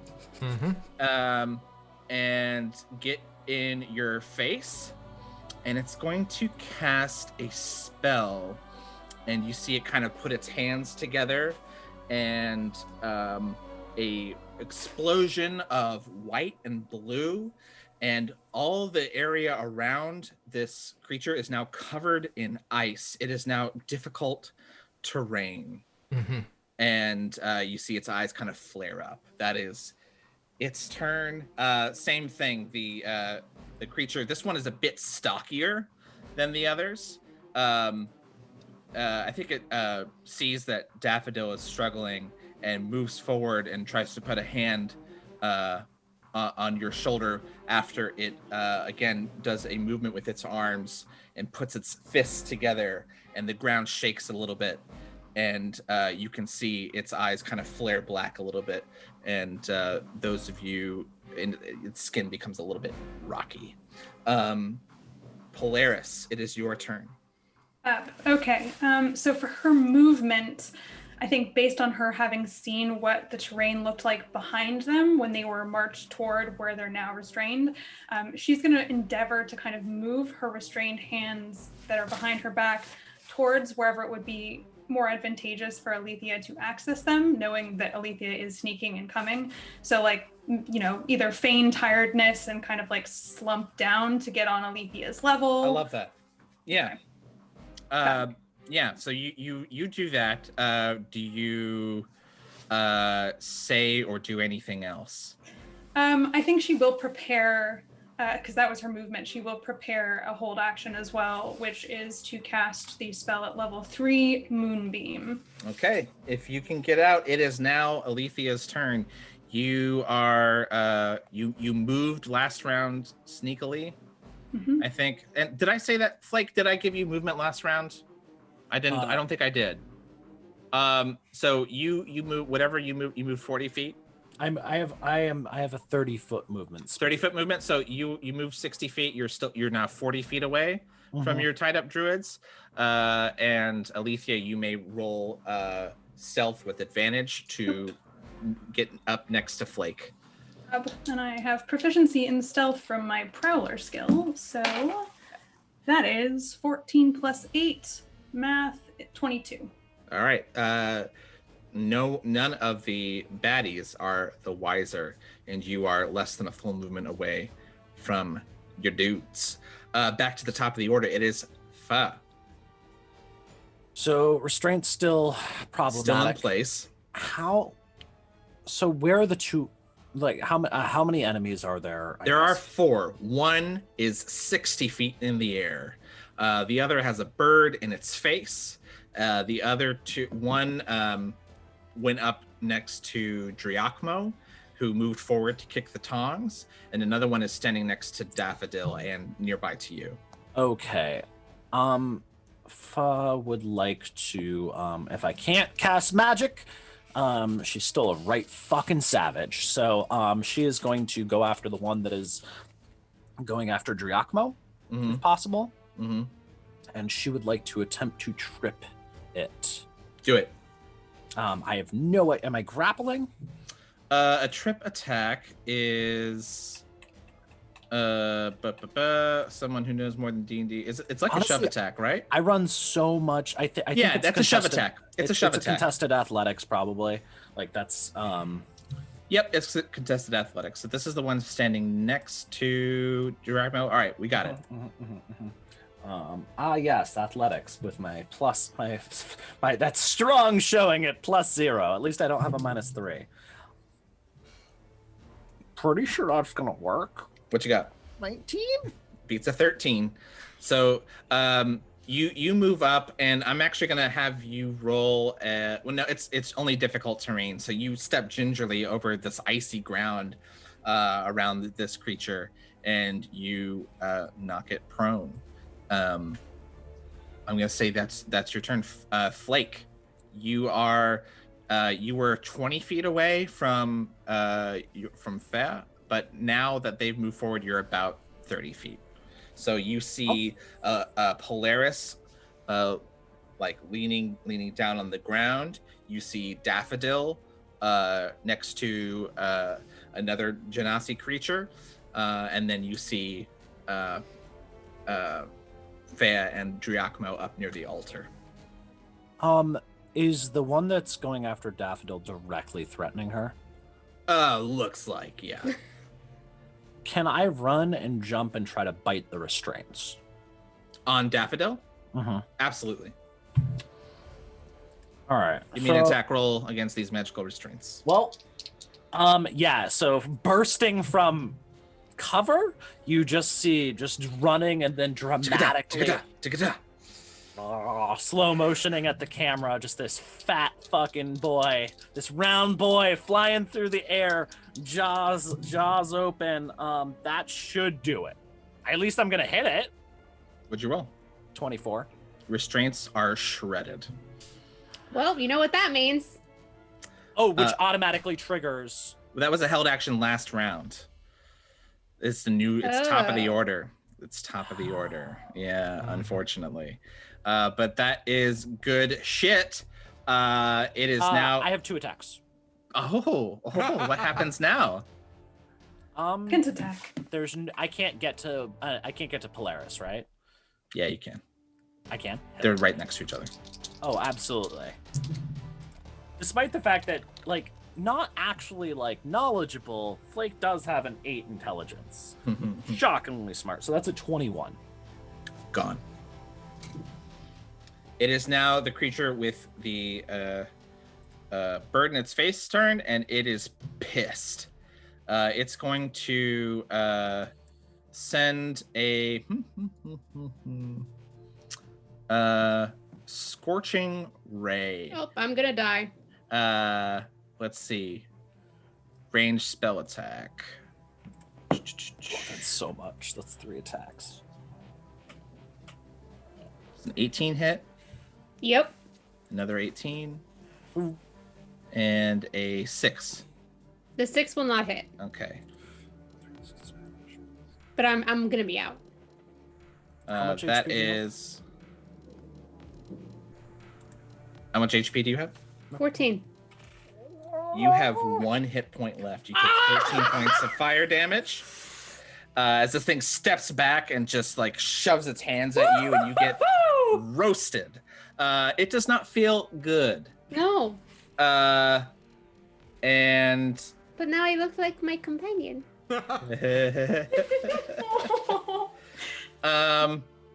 yeah, and I think it will stay in the mix here. It is now Daffodil's turn. Daffodil, you are Yo, not I saw that. restrained. Roll me, make me an Arcana or a straight Wisdom check. Okay. Oh, I should change my character so I actually know which one is better. Haha. Straight wisdom check's gonna be better. Natural 20 for a 23. Yeah. You don't know why, but you feel like the sooner you get all these animals together, the better. Can I take a free action to sort of relay that to my fellow druids? Mm-hmm. Just What- get the animals together. Okay. Because I just saw my bird get slammed with that attack. Mm-hmm. 60-foot radius. Interesting. Centered on a point I can see. Fascinating. Forgive me because this is theater of the mind and I struggle to visualize things. No problem. I'd love to make good on my 4th level call lightning. Yeah. And is there a way I can get a couple of these fuckers together and just slam them with it? You've got one creature 60 feet in the air, one creature next to, 2 creatures next to Driakmo and Boudreaux, and one creature right next to you in melee range. I think I can get all 3 of them. It's a 60-foot radius. Okay, and then is that also friendly fire? It's a point I can see 100 feet directly, like, above me. So I can probably center it in a way where the friendlies are on the outside of the circle. Again, this doesn't help me because I can't see the map. I think You're gonna have to if tell me. you're going to get all 3 of those, you're gonna hit almost all the other friendlies. What I would let you do is hit the 2 that are close to Driakmo because Okay. it would be centering. So I it can angle super it. Yeah, far yeah, away. yeah. Okay. So yeah, I'll let you roll it. I'll on get those 2 then. Yeah. All right. What happened? Oh boy, each creature needs to make a dexterity saving throw. Okay. They're still going to take 4d10 What saves? dex saves. What is the number that saves? It'll be above a 14. Okay, one of them saves. Nice. Good. They're going to take half damage though. Okay. You just give me 1 second to gather these dice. This is the fun part. So Let me read out the rest of this. Yeah. They take 4d10 lightning damage on a failed save or half as much damage on a successful one. On each of my turns until the spell ends, I can use my action to call down lightning in this way again, targeting the same point or a different one. Hell yeah. If we are outdoors, which we are, it gives me control over this existing storm instead of creating a new one. Under such conditions, the spell's damage increases by another d10. Oh, 5d10. We're Roll it, roll it, roll it. Hey. Oh, Hachimachi. Wait, you cast it at level 4, I right? did. 60-10. What? If it's increased by 2, you have 40-10 on a unless I'm insane. No, because it says when I cast a spell using a spell slot at 4th level or higher, the damage increases by 1d10. So I'm already adding the extra d10 from being outside. I wouldn't add a second d10. Weird. Mine definitely. I have Call Lightning too at a 4th level. It says 40-10. I don't know why. Well, It's 4d10, but it's 5d10 with outdoors. It's with 3d10 if I called lightning at its normal spell slot, which is a Then third fourth level. then outside. Fourth All right, level cool. is So the it's 5, 4d10. The fifth is accounting for being outside. Gotcha. Now gotcha. I Marcy take had it out the right. calculator because it's a lot of numbers, y'all. And I was a creative writing major. I didn't want to ever do math, and yet I'm now doing this. Good God. That's gonna be 24 points of damage. Heard that. One of them is gonna get half of that. Yep. Woo, hoo, hoo, hoo, hoo, hoo. All right. I just want to make sure that And y'all, I do still have another spell slot in my 4th levels. that's what I'm fucking talking about. Mm. Okay. Great. Fantastic. It is now Hoot's turn. Oh, Boise. You just got toasted. I'm getting the heck out of dodge. What I want to do is I'm going to make one final talon attack into this unfortunate Ganassi's eyes, and then I'm literally gonna fly over to my person. You would take an attack of opportunity. No, I will not, because I am flying. Because you're an owl. All right. Roll your stupid attack. Let me roll it on the table, not off the table. 16. That just hits. Oh, thank God. Oh, that could have been better. 11 points of damage. Wow. Okay. Fantastic. And I fly! Yeah, and you know who else flies? The creature that is flying, and they are going to send a spell at Driakmo and Boudreaux, and it was Daffodil that ran over. Yes. Yeah. I didn't run anywhere. Where You didn't run it. You just stayed there, right? Yeah. So I need Driakmo and Boudreaux, and then the first creature, we're all going to make Constitution saving throws. Okay. Oof. 8. Okay. You, swirling wind erupts around you, and we're going to take some bludgeoning damage, y'all. 9 bludgeoning damage. Boudreaux takes the full force, and the creature, its friendly fire saves. It only takes half. It flies over now to Daffodil and Polaris and lands, and there is swirling wind around it. Next up is Driakmo. Driakmo is going to, I think, in the midst of all this chaos, is going to look down at Mangalyn and just smile, and is going to nod at him and is going to hold an action. In specific, let me just determine what I'm going to do. Okay. I can hold either an action or a bonus action. I can't hold both. Okay, let me double check one last thing.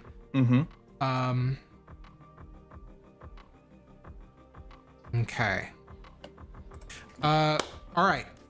In that case, and just paint a picture for me. Where are the enemies in relation to Driakmo and the rest of the druids? One creature in front of you that was being attacked by Hoot, standing next to you and Boudreaux. The other, and then one creature that just came up behind you that is making all the terrain around you difficult terrain with ice.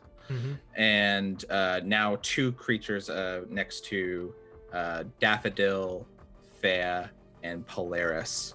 Now that they've started casting spells. Okay, so we're kind of being pincered. A little bit, yeah.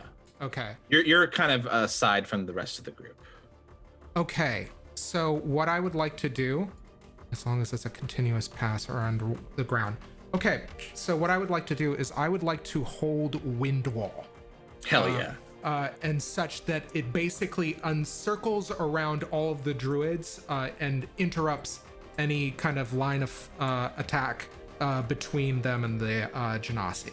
I'm going to hold that, and I'm going to wait for Mangalyn to try to shred the restraints. Which he can now try to do. Okay, I'm going to try. And what do I need to roll for that? Just an attack roll from Mangalyn. Okay, please, little buddy. 20, not natural. Yeah, that'll do it. The restraints snap. Okay. Yeah. Yep, go ahead. Yeah, and I think Driakmo looks down and says, I am proud of you.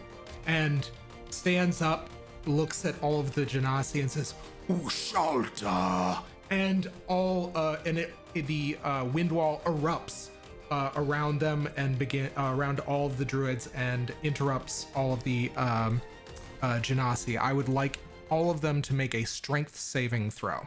Okay. 14 is the Great. Yeah, what you need to beat. Boop. Boop. Fail. Fail. Fail. All right, they all take 3d8 bludgeoning damage, Let's do it. which turns out to be 17 points. And basically now, when the wall appears, each creature within its area must make a strength saving throw. A creature takes 3d8 on a failed save. The strong wind keeps fog, smoke, and other gases at bay. Small or smaller flying creatures or objects can't pass through the wall. Okay, so arrows, bolts, other ordinary objects fail and miss. Boulders hurled can make it. Creatures in gaseous form can't pass through. Okay. Great. So That's fantastic. Yeah, absolutely. Fantastic. That is Driakmo and Mangalyn. The creature next to you through the flame begins. Let's see. It sends down a flame strike on you. Make a dexterity saving throw, Driakmo. Okay. I fail. Okay. Oof. 18 fire damage and 15 radiant damage. I am going to, in reaction, I'm going to use Stone's Endurance. Okay. So, I hear the sirens of death calling. Da, da, da, da. So I only take, I take 10 points off of that. So is that, how much damage is that?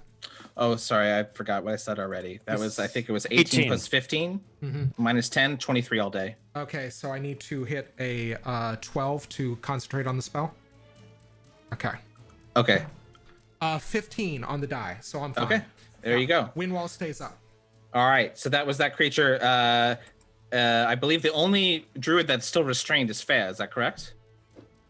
That is correct. Daffodil, it's your turn. Okie dokie. I opened the wrong thing. First thing that I'm gonna do is Hoot back near me? Yep. Flew away to you. I am popping a cure wounds off to my little buddy. All right. Just gonna heal myself, essentially. All right, 1d8 plus my spellcasting modifier, which is wisdom? Yeah. Yes? Okay, so +3. Okay. Nice. So 9 points to Hoot, and that's all that Daff can do because I don't have any bonus actions. Okay. What do you you can say or move? Say something or move. Oof, oof, oof. This is really hard for me to visualize, and I apologize if I'm repeating anything. Okay. Where are everyone kind of in relation to where I'm standing? Next to the flying Genasi and the rocky Genasi. In front of you is Fea. Behind you is Polaris. Fea is still restrained. And further in front of you, off to the side, next to the altar, is Driakmo, Boudreaux, a fire Genasi, and an ice Genasi. I'm gonna head over to where Drachmo is. All right, you will take 2 opportunity attacks. Oh shit! Never mind. Okay. It's so hard for me to visualize things outside of the scope of a map, so Yeah, I wasn't aware that they're on literally either in my side of you. range. They're on I either thought that was side just of near you. them. Okay. But you Yeah. can, No. you No. can No. give directions to Hoot if you like. I kind of want her near me. Mm-hmm. So just keep fighting, little girl. But let's not kill ourselves, shall we?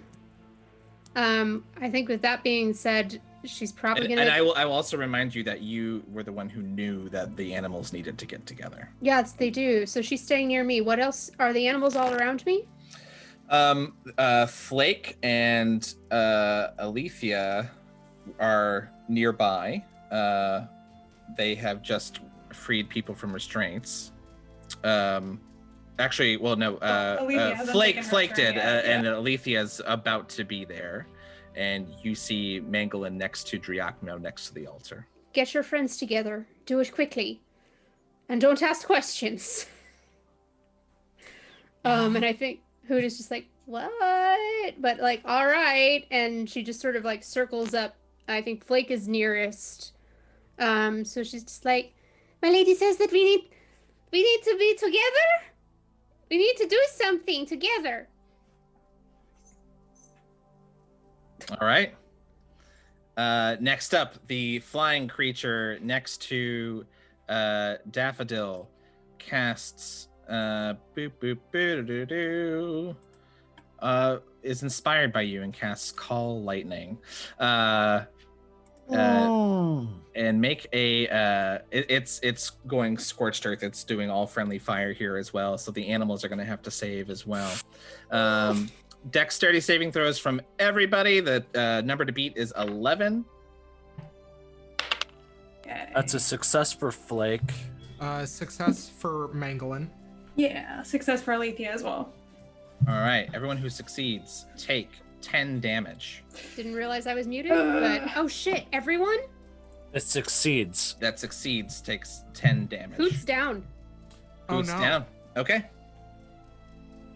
Okay, Driachmo saved as well. All right. Aletheia is down to 3 hit points. So Yeah. Thea did not save. She is still restrained.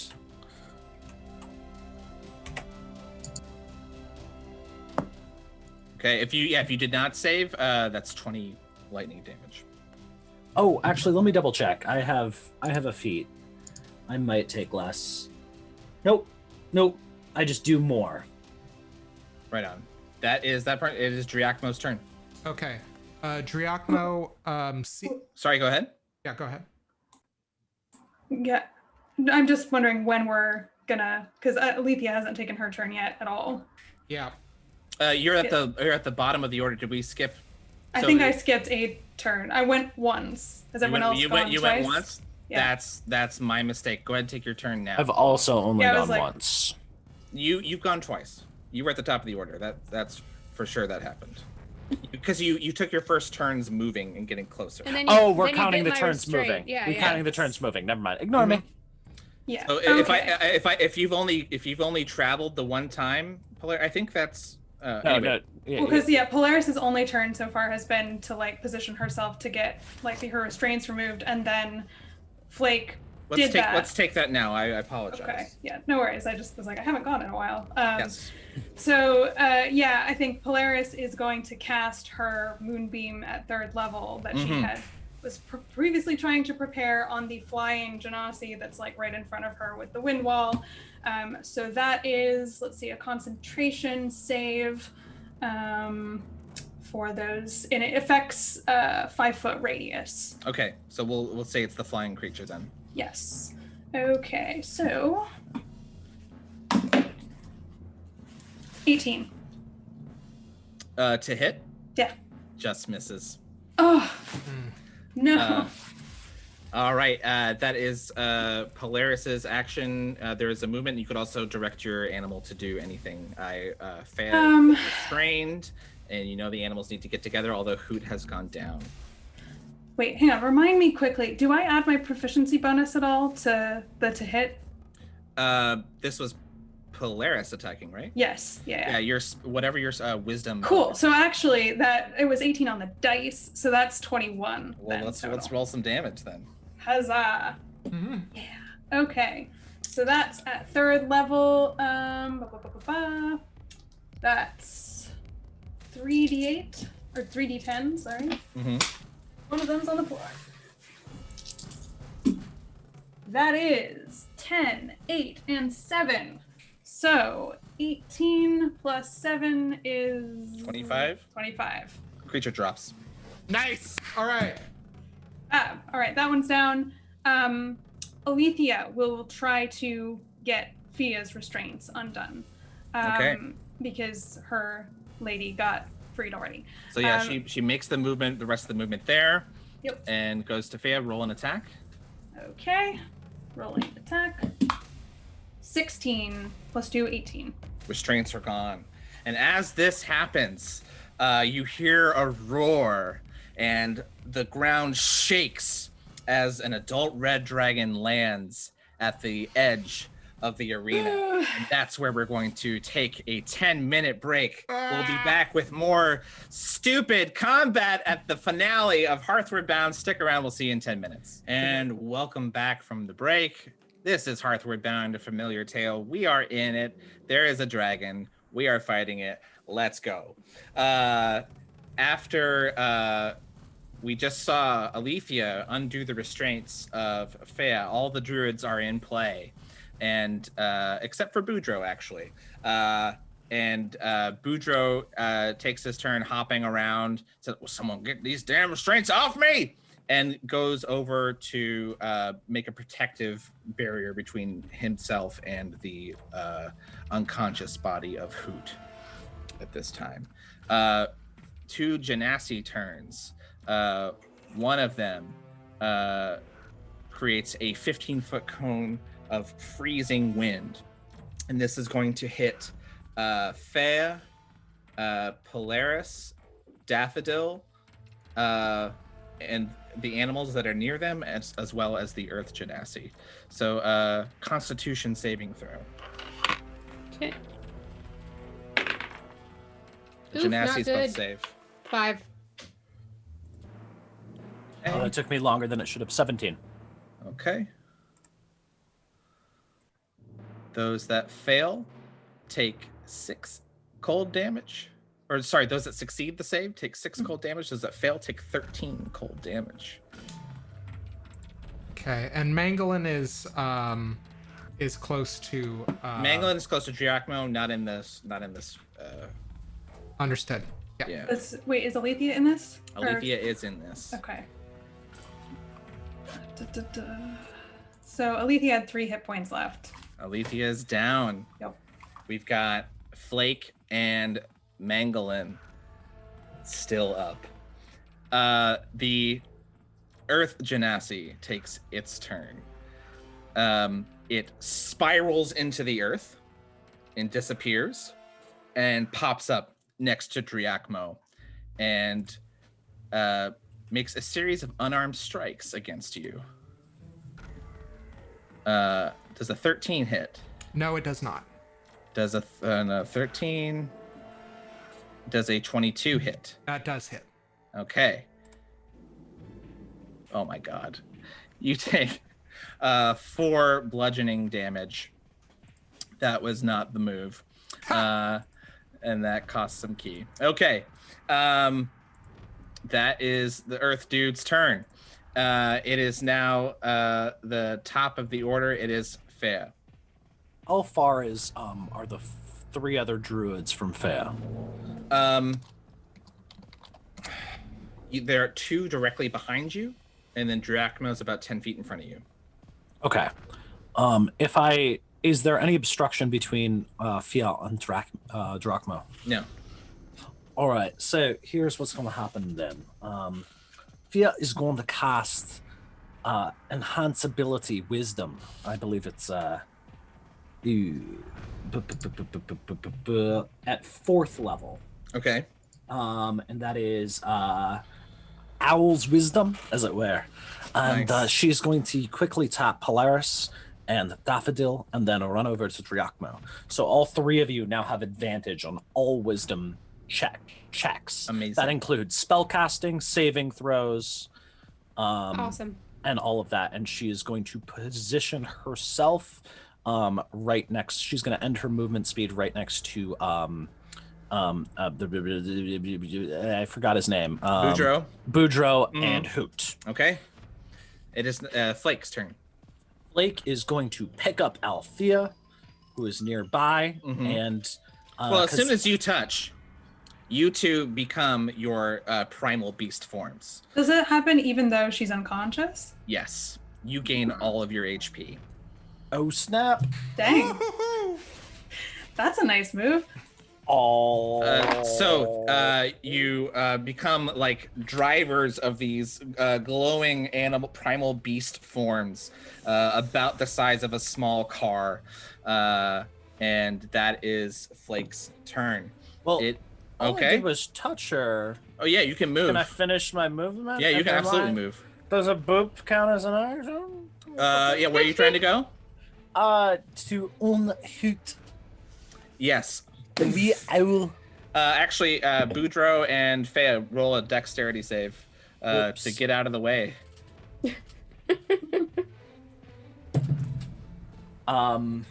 That'll be. Let's see. That'll be a 14. Yeah, you both managed to keep your feet as this winged white creature shows up. The fire genasi takes a look at this and hates this. Recall that you guys have 125% HP. If you're a land creature, you roll an extra d4 in your damage. If you're a hoot, you have an extra +4 AC. And sends another flame. Sends another. What was that spell I just cast? Scorching Ray? Scorching Ray at each of the three creatures. So So who is now up with 125%? Correct. yep, that's correct. Oh god, I can't do math. What does that mean? What do you got? What's your max? 25. 31. 32. You have Yeah, 31. We'll call it 32. Fire. That first one at Flake is a crit for 23 to hit. Next is Aletheia, an 18. Yes. And at Hoot, god damn it, these all hit. So let's do the double damage. That is against Flake, the magical creature, 12 fire damage against Aletheia, 3 fire damage against Hoot. It is 10 fire damage. Did it actually hit me though? It did, yeah. Well, sorry. What did I say your roll was? Wouldn't I have? +4. Yeah. Okay, then that misses. Yeah, that's Aha! what I was asking about. Yeah, yeah. Yep. Yeah, no. All right, so that's that. It is Daffodil's turn. Oh, Boise. I think she sees what's going on here and is just like, what? I don't think she has any clue what would cause that. Actually, roll me a wisdom save with advantage Sure, because you have sure. enhanced ability. a save or a check? A check. That'll be a natural 20. Dragons sound weird. It's like a big cat. You know not only is this magic related to the animals being together, but you know somehow it's related to you as well. Interesting. Fascinating. Actually, what's your HP right now? 17. As Daffodil, what's your max HP? 1 second. I'm like looking at 20 things at the same time. My max is 40. Yeah, you notice your max HP as Daffodil is now 30. Polaris, your max HP is also -10. Oof. That is Daffodil. You know that the animals are something about it coming together, and it's somehow connected to you. Interesting. Okay, so I still have to attack what's around me that I can hit. You've got an Earth Genasi in your face. Oh, I do, don't I? Okay. Sorry, no, he moved. You have actually no creatures around you. They're all around Driakma right now. You've got a dead Genasi at your feet, making death saves. And don't forget your lightning bolt, your call lightning. No, it's gone because I cast another spell. Uh-huh, that's fair. Another concentration spell. I cast Cure Wounds. I think if I cast any other spell, I Nope. can't. You're fine. Nope, it's concentration. It's up. It's still up. Well, no, I need to make a roll for it because I've been hit. Yeah, go ahead. That True. you do. I'm fine. Okay. Well, in that case, I'm just going to move it, aren't I? Yeah, you could. There's no way you could hit all of the bad guys without I don't- also hitting Driachmo and Mangalyn. Well, can I at least take one of these out? Because it's going to be another 5d10. Yeah, you can take out the one that got hit in the face by Hoot. Sweet. That's poetic justice. God, I need all my... I never use d10s. You would... And that's what save am I making? A dex. It's a save. What did you get? 22. Oh, yeah. Sorry, guys. I know I'm taking way too much time because No, math is we're a all good. Fine. pain in the ass. So excited to use D10s again when we return on With January Invisible Sun. 17th with the Invisible Sun system. 35 points of damage halved. That halved brings down this creature. Boom. Dropped. That is Daffodil. It is a magical Hoot's turn. You roll me a wisdom save, Hoot, or not save, just a wisdom check. Wisdom Okay. check. Question, because Yeah. the spell was still up, I didn't use another spell slot for that, did I? No. No, Okay, thank you. I rarely play spellcasters. it's so much fun. Wisdom I- save? Wisdom check. check. You said no advantage on that, right? No advantage. A 6. Okay, nothing occurs to you. I can attack in this form? Oh yeah. Oh, sweet. I'm gonna go after the next available snack. The closest one is the Earth Genasi, looking real threatening. Yeah, come at me. Here come the talons. All right. Oh yeah, that's an 18 on the dice. I'm gonna say that probably hits. If it's more than +1, it hits. Oh yeah, it's +7. All right, do your magical damage. Sweet. 2d8 coming at you. 10 points of damage. Okay. I think that's it for Hoot. The Air Genasi is dead. Driachmo. Okay. Driachmo is going to drop concentration on the wind wall and is going to gently touch the top of Mangalin's head and say, "Go help your friends." And at the same time is going to cast Morrow's Touch. And I am going to take the form of let me double check. As I double check, I'm going to take the form of a primal beast. All right. Yeah. Here's what happens. Your hair, your bald head sprouts hair, your teeth get sharper, and your hands become claws.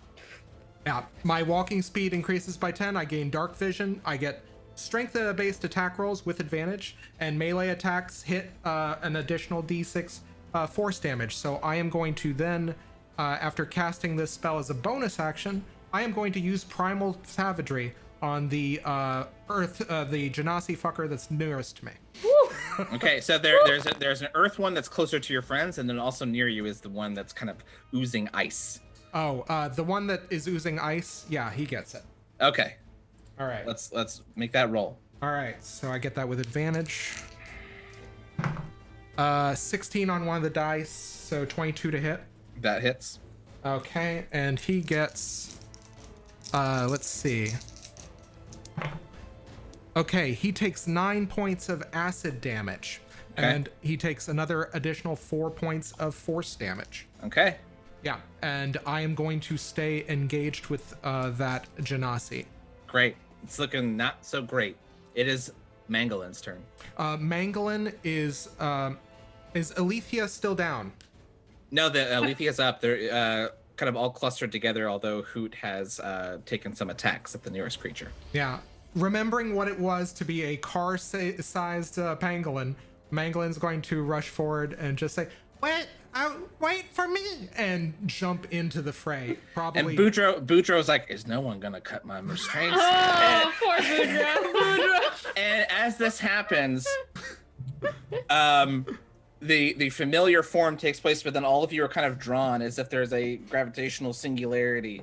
and in a flash of light and a crack of thunder, a giant form, at least 25 feet high, with 4 legs, wings sprouting from its back, scaly skin all along, a waving tail, and a head that looks like the merging of a raccoon and a cat. With the back legs are talons of an owl, the front are clawed. We have some sort of I will only describe as a Voltron animal. Hell yeah. Fuck yeah. Forms as a dragon steps forward and sends a huge blast of fire. I will roll for the Voltron to make a dexterity save against this fire, but the Voltron is blocking all of this damage from hitting anybody else. A 13 is not a 21, so here is a bunch of fire damage coming at you. 21 is the... Fuck me. It is a dragon. Okay. Or I guess fuck us, really. Oof. Big oof. You take this in the face, and it does not feel good. That did more than 25% damage to you. Ooh. But in the face of this, you are now 1, and you take actions as 1, and it is your first action. The way this works, every character has an attack and a special. If you all choose to attack, that's 4 attacks. Flake, your special is advantage on all attack rolls. Hoot, your special is upping the damage die on all the attack rolls. Aletheia can give the rage effect to give resistance to damage, and Mangalyn can give AC +5, or you can choose to attack. So all of you have an A or an S, and I will count down 3, 2, 1, and you will show me your A or S, and we will resolve this against the dragon. Are you ready? Mm-hmm. 3, 2, 1. Oh, God. Okay, so That just disappeared. Yeah. I see 2 specials. So Hoot's boosting the damage dice. Aletheia is giving resistance to physical damage, and we have 2 attacks. So that is going to be a 3d8 plus 10. No, 12. Oh, right. 3d12. 3d12 plus 10.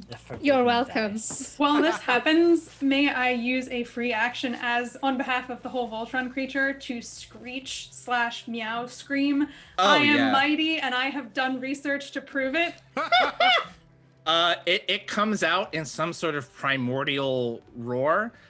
Strangely enough, all the druids can understand it. I'm gonna roll. Pick high or low. Hi. The dragon also understands it. Yeah. All right. So you do 24 damage to this dragon, and you have resistance to physical attacks. The dragon flies up into the air. Do you follow? Oh yeah. Oh. All right. Let's So engage this basically how the rest of this works is there is a fight on the ground and a fight in the air. Next up is Boudreaux, and Boudreaux is gonna roll. He looks at all of you wide-eyed and says, "I can't believe you. Yeah, that's all you. You did that. You did that." And I need all of the druids to roll wisdom checks for me. Which you have advantage on, except Which you have advantage on. That's right, we do. Oh, Wisdom. 2 8s. Hold on. I'll tell you what that comes out to. 18. 14. 11. 7. Oh, okay. Only Polaris realizes this. Polaris, you realize that there's more to this, and you spend a little bit thinking about this. You realize you connect with the essence of Aletheia that is in this creature, and you realize that this creature has a legendary action called 9 lives. And I need you to make 9 d20 rolls, and you can use them as a wizard's divination portent. Yeah. So whatever you want. Amazing. What? So that is your legendary action. Let you have that. The rest of you feel like you're on the cusp of something, the cusp of some knowledge. Nice. For chat, for our watchers, for those of you that are unfamiliar, that means we can substitute any of those roles for ourselves or for anybody else. We can be like, no. We have a 5 on the D20. You have a 5 now. That's your problem. 9 lives. Should I roll them all at once? You roll them all, write them down. We'll get to it All later. right, We'll come cool. back to that. So now that is in the sky, Boudreaux has done that. We have 2 surviving Genasi that are pissed, and against Driacmo, the water Genasi casts Maelstrom. Make a strength save. Tell me if you get below an 11. Okay, let me double check. I just need to make sure that Maro's touch. Okay, strength-based attack rolls. Okay, so just 1. 19. Okay, so you take half of this damage, which is 12 bludgeoning damage. Okay. And you are not pulled to the center, but all swirling massive water appears over waist deep on you. And you're kind of fighting through it to get to this creature. And the Earth Genasi, picking a creature that it hates, it is Polaris, and it sends it sends an earthquake at all of you. Everyone roll a dexterity save. So this is everyone but Driacmo. Okay. Plus 14. 14 saves. 16. 16 saves. You all take Also 16. yeah, you all take 12. I believe this is bludgeoning damage Oh boy, am I not doing hot. as the ground shakes and rumbles. Oh yeah. Okay, it is. I'm gonna give Polaris another turn since I skipped Polaris before. No worries. Okay, so is my concentration spell still in effect, or would the earthquake have disrupted that? Roll a d20. I believe you're looking for a 12. No, just a 10 or higher. Okay. And that's a natural 20. Yeah, all right, you're fine. Amazing. And actually it like tilted, so that's great. It just like flipped to a 20. It's a beautiful thing when that happens. Anyway, so yeah, I've got my moonbeam spell still in effect. So is there a Genasi within 60 feet of me that I Oh could... yeah, 2 of them. Which one? Cool. What are the 2 that are The left? water one looks a bit worse for wear. Okay. And are any of my friends within 5 feet of that water Genasi? Driacmo is about 10 feet away now because of the Okay. maelstrom. Okay. Cool. Yeah, so then we should be fine with that. I will put my moonbeam on the water Genasi. Is that a save It is a concentration save, yes. or a constitution save? Sorry, constitution save. Does a 17 save? Let me check the spell. Yes, it does. Okay. Class. Yeah, I think that's all I can do at this point then. What was the damage? Oh, the damage. Yeah, that's right.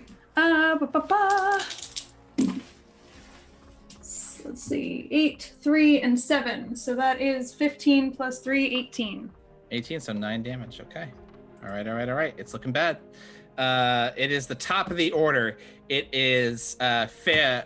Roll me a wisdom check for me with advantage because, well, you enhanced No. yourself or no? Nope. Just a regular one. 3 targets. I gave it to everybody else. Feels a giver like that. That'll be an 18 on Okay, the dice. yeah, so you it's realize 21. this creature 22. that you sense the presence of Flake in, it also has a legendary action. And you know how Flake can throw anything? You're pretty sure it could rip a giant boulder off this mountain and throw it.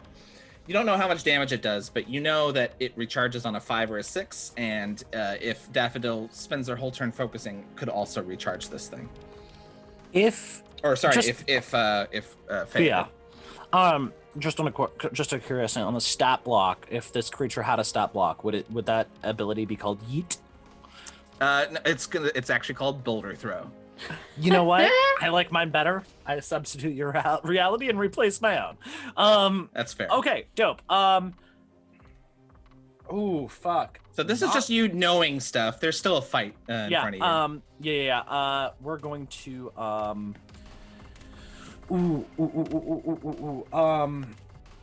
cast. Okay. Who's the closest Genasi? To you is the Earth one.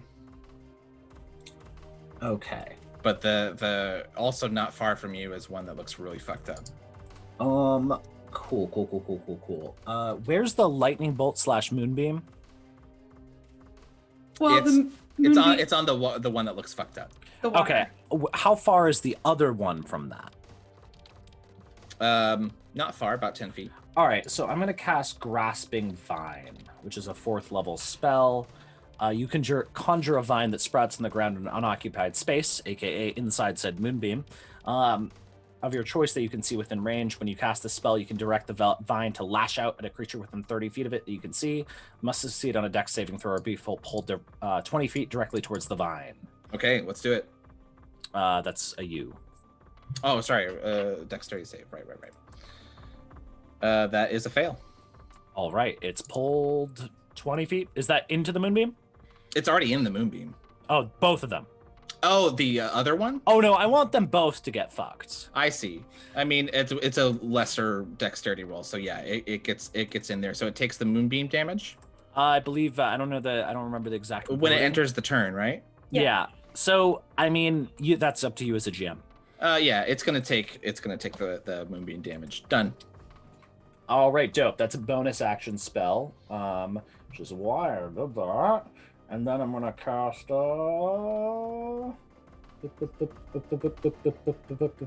guidance on let's see who's up next. On Daffodil. Daffodil, yeah, Daffodil, it's your turn. You got this. Make me a wisdom Alright. check For sure. with advantage. And 1d4. Add 1d4 to that. Oh, where are all my dice? Okay, that's a lot. 23. You also reach out and connect with this spirit of Hoot. Oh yeah, hit And me. you know that there is a legendary action that they can do called a wing attack, and you know that it recharges on a 5 or a 6, or that if Daffodil spent their whole turn focusing, it would also recharge. What do you do with your turn? There are 2 creatures. I gotta cure lines wounds. in a moonbeam. Sure. I'm curing wounds at a 2nd level because I am 10 seconds away from death.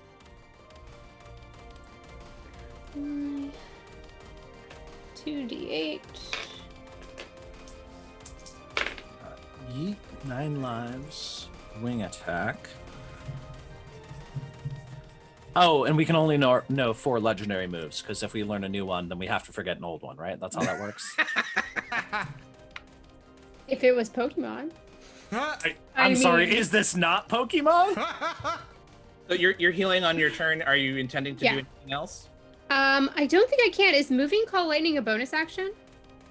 I think it might be. I don't have it. I don't pulling see it up that. right meow. Call Lightning is when you cast on each of your turns, you can use an action to call down lightning. So that's all I got. But it does. The spell stays though. Yeah, it's still up. Yeah. All right, Drachmo, you may roll a wisdom check with advantage. Excellent. I will do that right now. Natural 20. You reach out and feel the Yeah. spirit of Mangalyn in this creature. It's a magnificent creature. It's huge, and it's in the sky, up in the space of this red dragon that's slashing at it. You know that Mangalyn has a legendary action called Chrysalis, and you can, for 1 turn, become immune to damage and gain temporary HP equal to your total HP. Yes! All right! There is no recharge on this special ability. So with this knowledge, what do you do? With this knowledge, Driachmo, seeing the opposition of the Genasi, is going to reach out and realizing if he comes into the moonbeam, he's going to hurt himself. Instead, he reaches out and he casts Hold Person at a 3rd level to keep them in the moonbeam. Oh, that's so sick. Yeah. Fuck the level of cooperation in this game. Fantastic. All right. Give me, I believe it's a wisdom saving throw. Let Sure. me double check. It is, no, it is a wisdom saving throw. That's a nat 1 and a dirty 20. The 20 saves, the nat 1 is paralyzed. We can't use 9 lives on that. Yeah, I was gonna say, can we? Yeah, you can. What would you like to? I would say use the what's your saving throw, Zach? My saving throw is 14, so he Okay, would- so we gotta use the 10? 17. Yeah, probably the 10. The 10? Mm-hmm. Do we think it has a +4? Probably not the smartest, but Yeah, 10. Intelligence is always one of the I would say go for it. Use a 10. 10 final answer. It fails. yes. Ah, All right. yeah. And yeah, you just hear, you honestly, at one point it looks like I'm reaching out with claws to strike, and then instead I clasp the forearms, and they just hold there. And with my bonus action, yeah, that's it. That's all I'm gonna do. Holy shit. Okay, we cut to the fight in the air. The dragon is spiraling upward and clawing and slashing at you. It's going to make 3 attacks. Oh my god. 2 20s and a 19.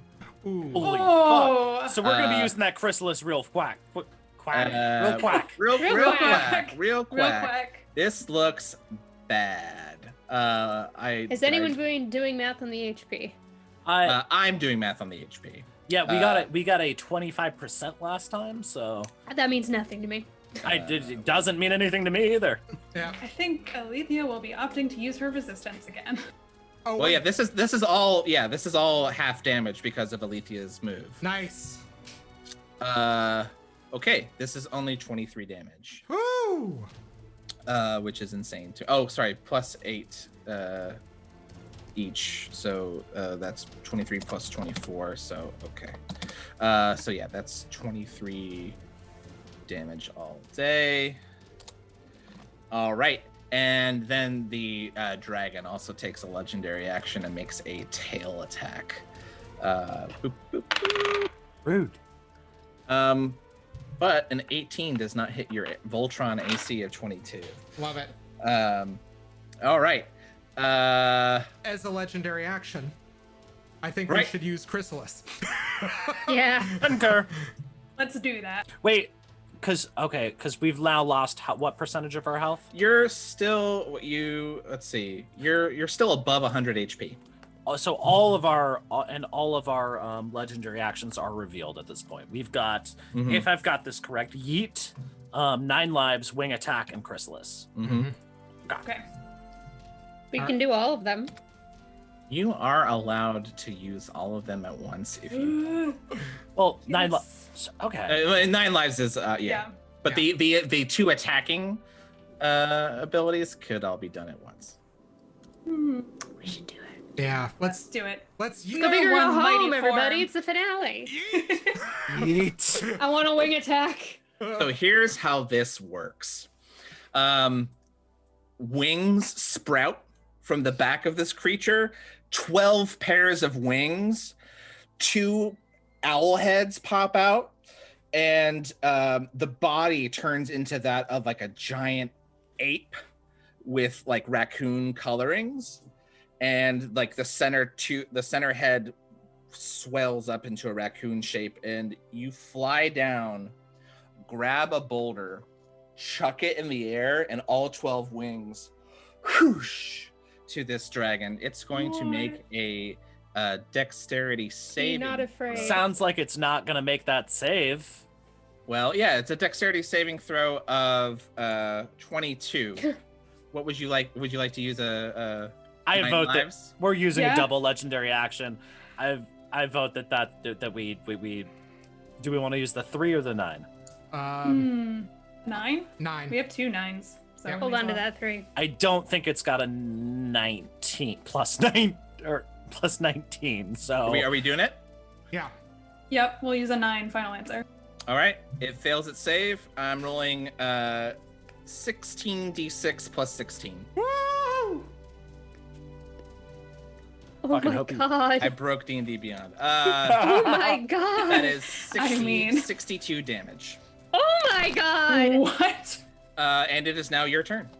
You ready to make your choices? Yep. Attack or special? Ready? 3, 2, 1. Attack. Special. Okay. 3 attacks. This is 4d8 plus 12. You're rolling at a plus 10 to hit a 19. You hit a 22. So 48 plus 12.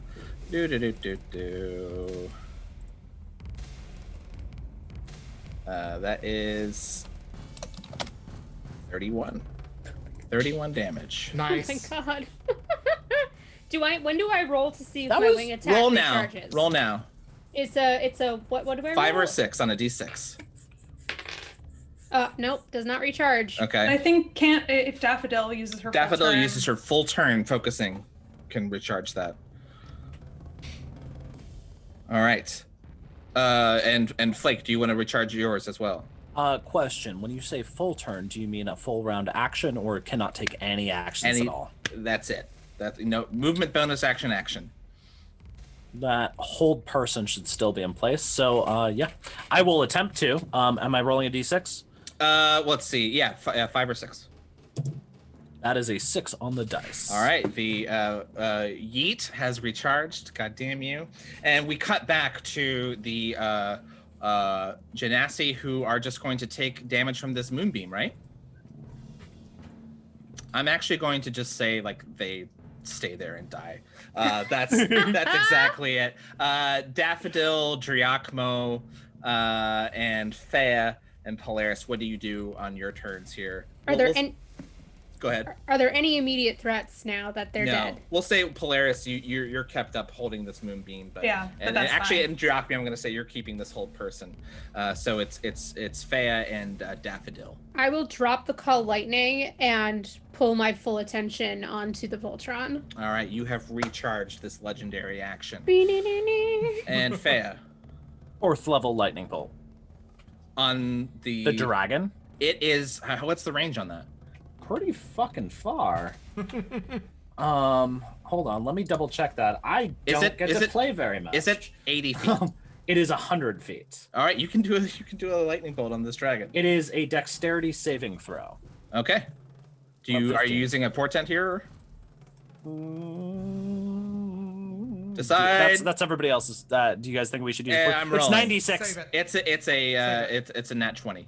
Oh well, Ooh. it still takes half damage. Yep, which is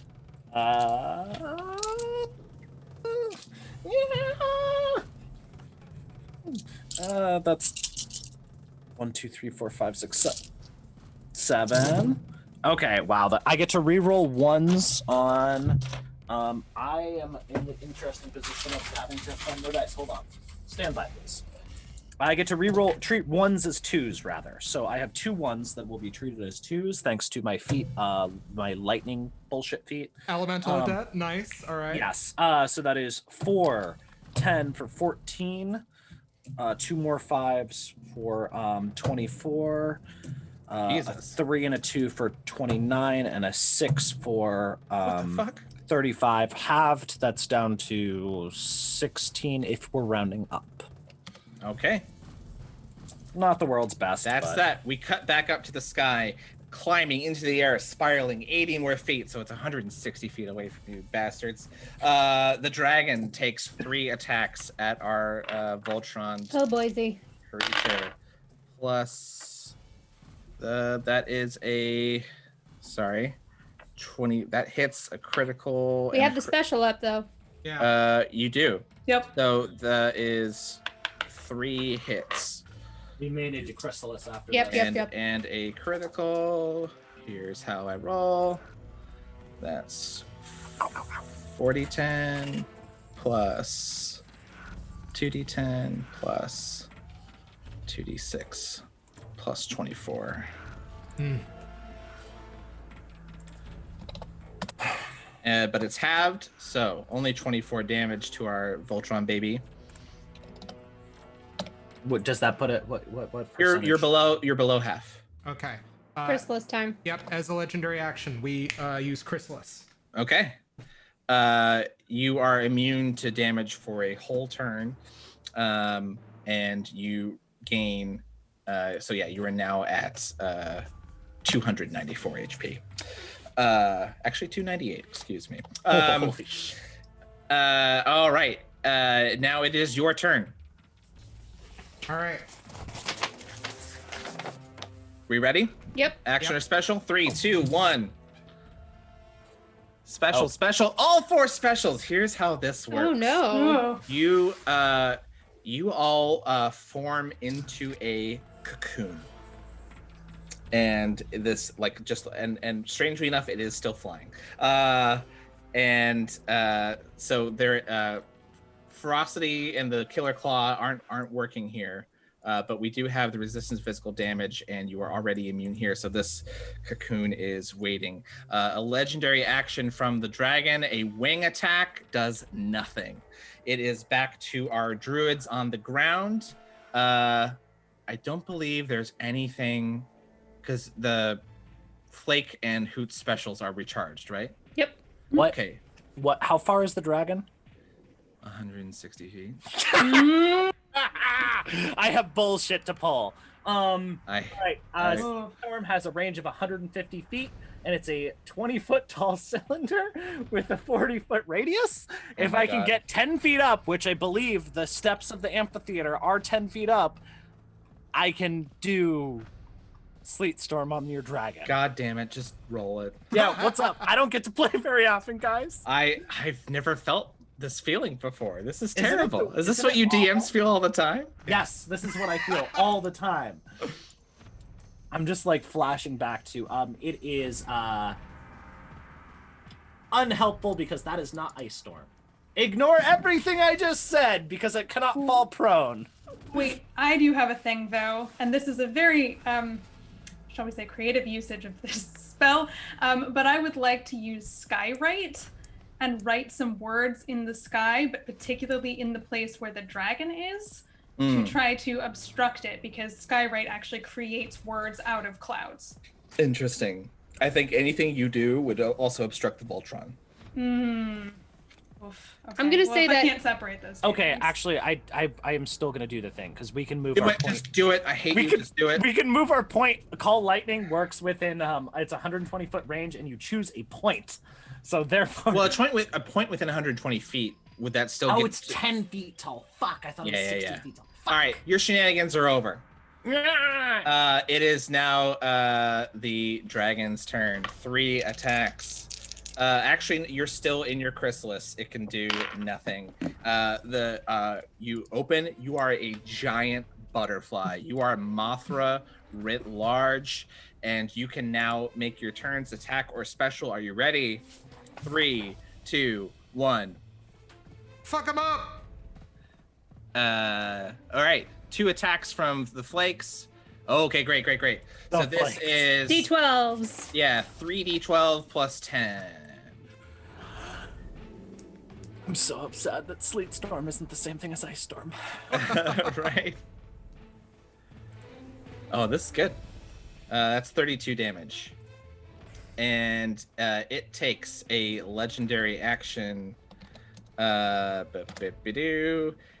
sends a wing attack at you. Someone roll me a d20 and add 10 to it. I'll do it. I got it. 16 plus 10, 26. All right, you take half of this damage. And half of that because of the resistance. You're right. Oh my god, you take 0 damage. I rolled on the thing. Oh wait, no, it's plus 8. Okay, so half of that. So take 2 damage. God damn it. I'm sorry, that damn was it. like 2 out of our 290 something. Yeah. Do you want to combine legendaries again, Hopper? Oh, absolutely. Yeah, I'll give you a chance. Druids, do you want to do any shenanigans? Well, I was gonna ask, does anyone need healing? Oh, very much so. Because I think I'm the only one that brought healing spells with me. I also I have brought one heals. low level. I just have healing word. I have Cure Wounds. Yeah, I have cure wounds too. I can do your heals. I think if nothing's going to affect this fight, Okay. we'll let you guys roll that. It is now all right. More dragon rolls. Wait, do we get to legendary action? That's after its turn. Hopper, FYI, Thea heals 10 HP. Nice. Only one of these attacks hit. You guys are coming up on the rift in the sky, this giant purple white glowing, it's like a scar across the sky. It easily is wider than, or rather I guess longer than both you and the dragon facing off against each other. So this is 2d10 plus 8. Anybody else concerned about that? Okay, I've done your damage. You can take your legendary actions now. Let's do it. Are you combining them again? Oh yeah. Wing. All right, this Swing attack and yeet. Yeah, so again, the Wheat. 12. So actually, so what you do, here's what happens. Have you eaten your Wheaties?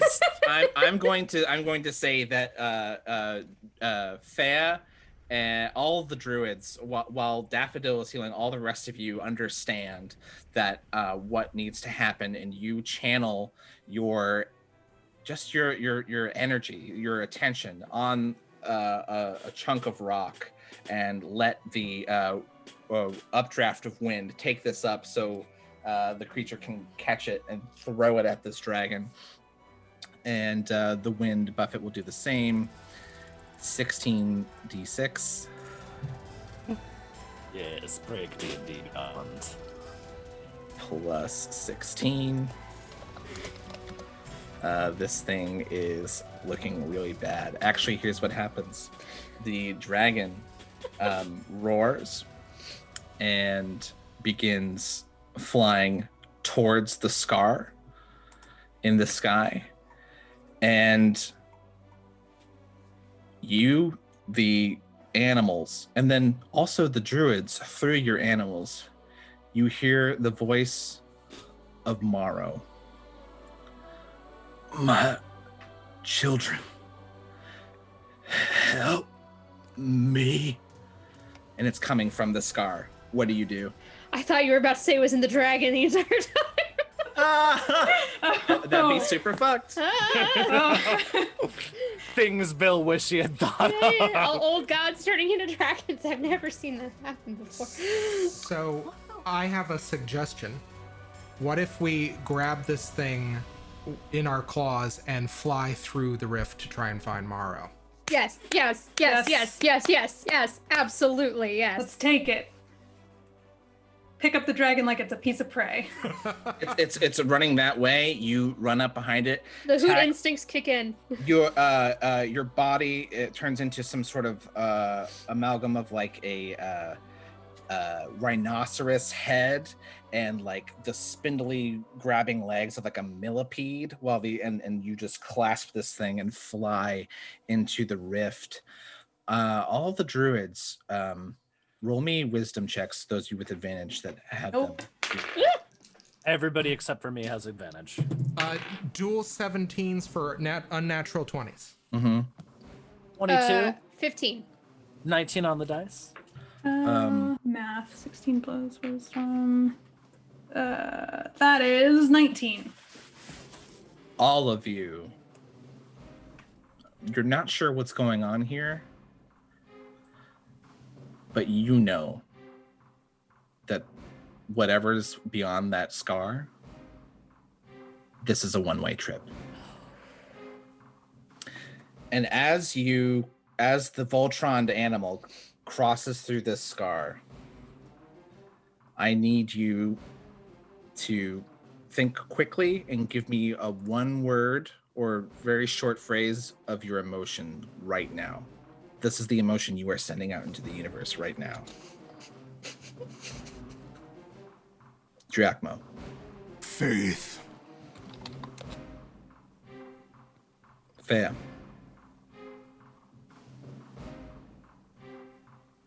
Protection. Just the urge to protect. Little bastard. Polaris. Insight. And Daffodil.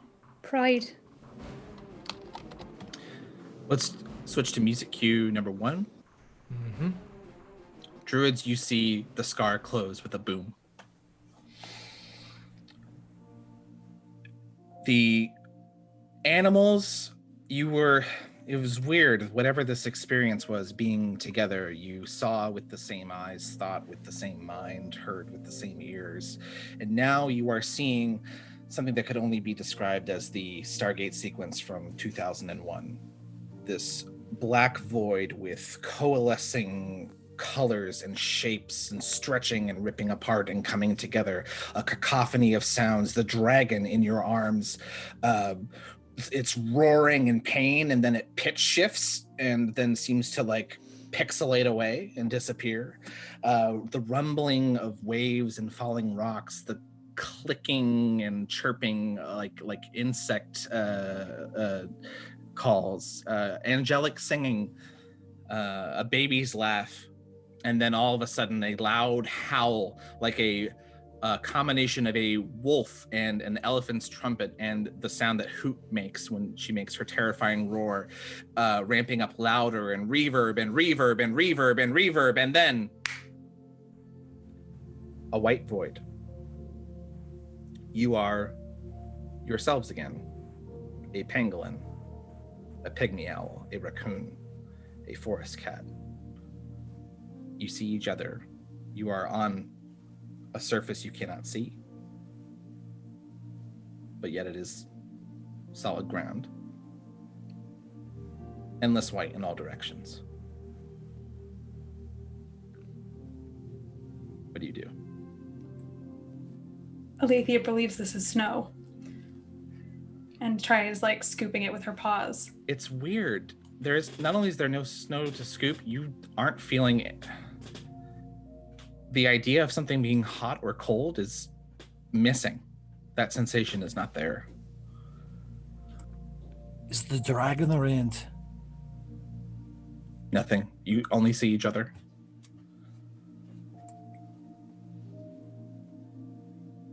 Hoot feels cheated. She was trying to kill her prey. Now it's gone. Does that manifest noticeably? Yeah, I think she's just like flapping around. Some feathers are coming loose. And yeah, I think Mangalyn is just.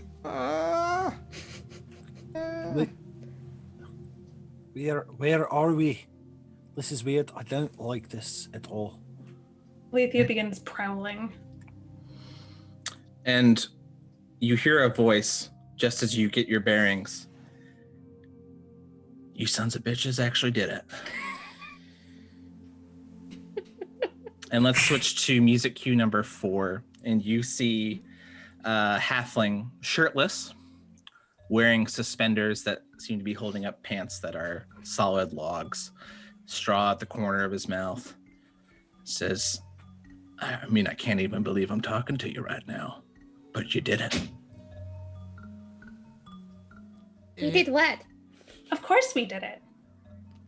You mean, yeah, of course you wouldn't remember. I think you're the first mortal creatures to ever exist in this plane. You saved the day. Boreal, the god that was stealing everyone's powers, you stopped him. He was putting a hurting on us. You don't remember, right. You ate him. Can't you feel him inside you? It's up to you whether you feel anything inside you. Yes. The one time I can't burp on command.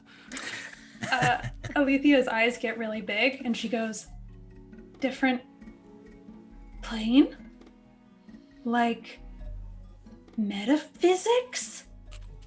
You feel within you one of the essences of the gods that Boreal consumed. The god of the boundary keeper, Nephor. And you understand that you are on a different plane of existence.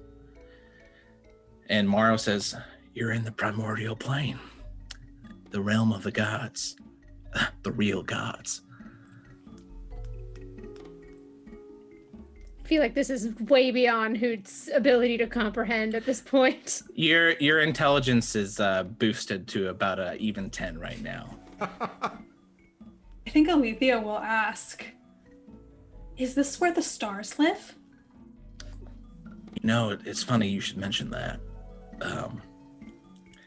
The manifestation of your digestion of Boreal and all its stolen power, it's created a celestial body.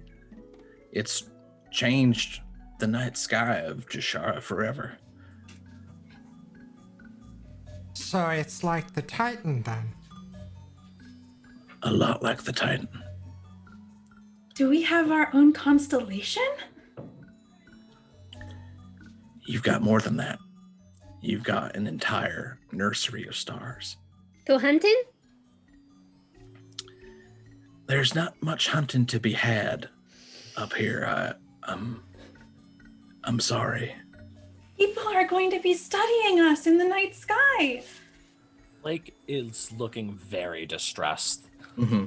But Fia, she needs me. She won't do good without me.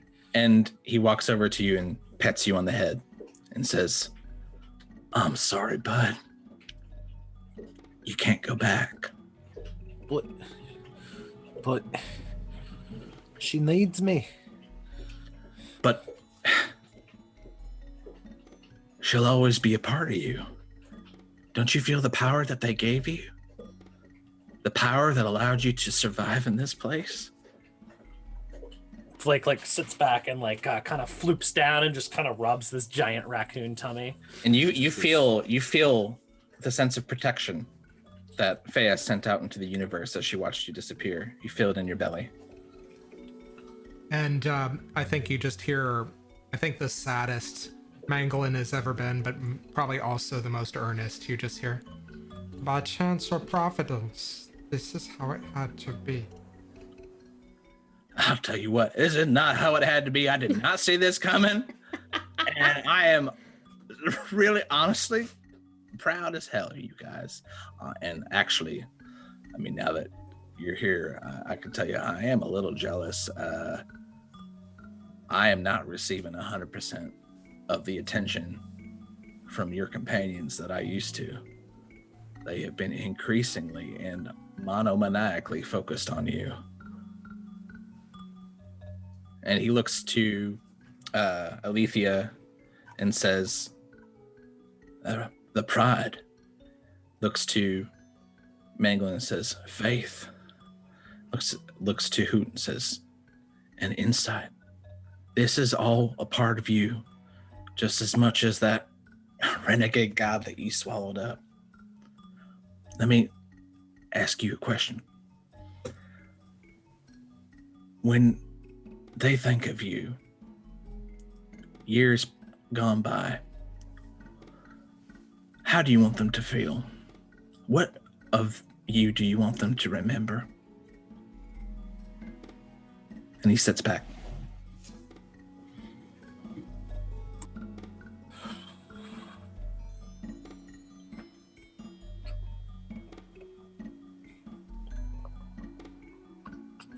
Oh, you're making me tear up, Bill. Hold on, yeah. I'm literally sitting here trying how to figure out to say what I want to say without actually busting out into tears. Hold on.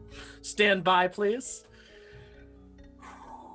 I'll go because my character's ridiculous and I did not think it was going to get that deep.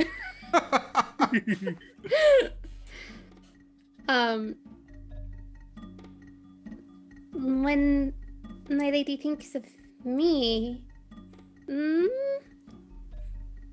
that she thinks of the hunting through the forest at night. And the greatest killer that ever was.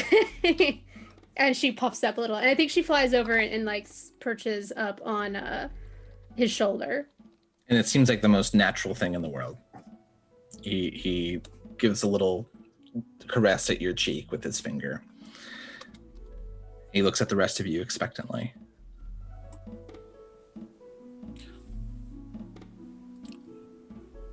Well, I guess when Fia thinks of me, I want her to think of the thunder in the mountains and the storm outside, but being warm inside our cave. Safe. You're gonna make me cry. That was good. Morrow nods.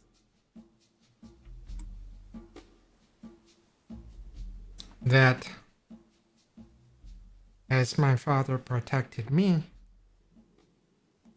he I protect him as well. That we are each other's armor. And he scuttles up and climbs onto Morrow's arm and then just forms that same bracer / armlet or pauldron that he did. It feels exactly the same. And when I was, she says, kind of realizing the past tense, when I was a snow cat, I believed that the great cats of the past looked down on us from the stars. Now, I am that cat, and I will look down on them. I will teach and guide and navigate them, and most especially her. Polaris will look up at me with her instruments, and she'll see me looking back at her, and together we'll still do what we always did. We'll help the animals find their way. We'll help the travelers figure out which way is north.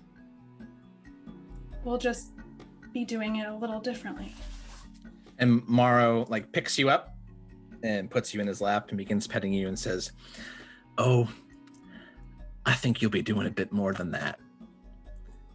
And he begins discussing an idea with a mischievous grin on his face as we pan away. And we cut back to the moment the portal shut behind this animal Voltron, and the druids sent their powerful emotions into the universe, indeed not knowing exactly how powerful they were.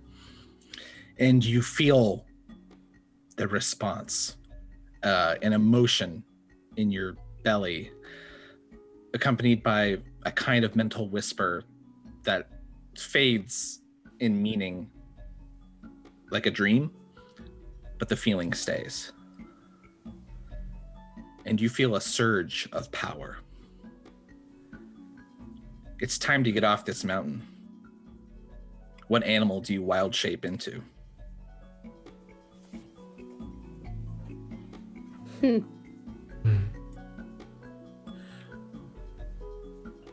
Oh, I think Fia turns into one of the great eagles of the mountains.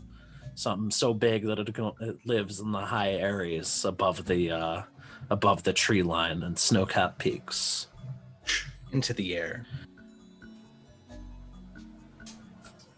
Driakmo has an instinct as though something inspired by Mangalyn, and turns into a cave bear. I think Aletheia turns into an Arctic wolf of the north.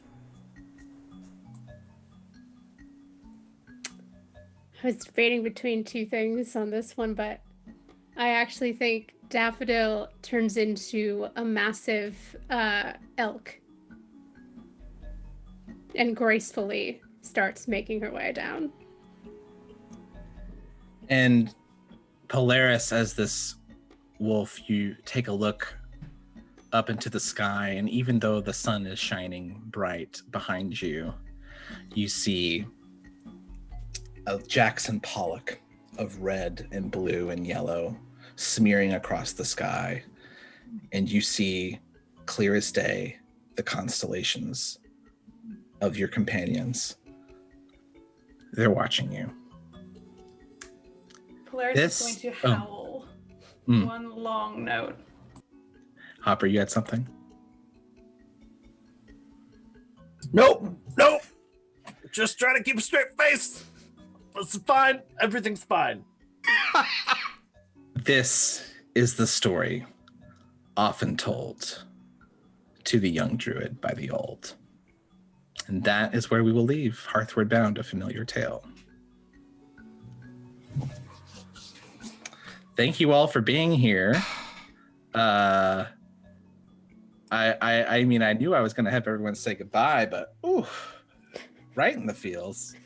So do you want me to ship you my heart via flat rate, or is just our UPS? I honestly not in a hurry. Hold it, I found it in my chest. Are you sure this doesn't belong to you? I mean, my concern is that it's pulp. It's a bit of it looks like it's been through a blender. No one's gonna want it, really. Nobody wants this. Here, I'll send you an anatomical map of my heart with maps every place where there has been an indentation and Well, thank you all for watching. If you're watching this live, then you can join us again in the new year, January 17th. Invisible Sun, The Hole in the World returns. All the faces you see here will be there.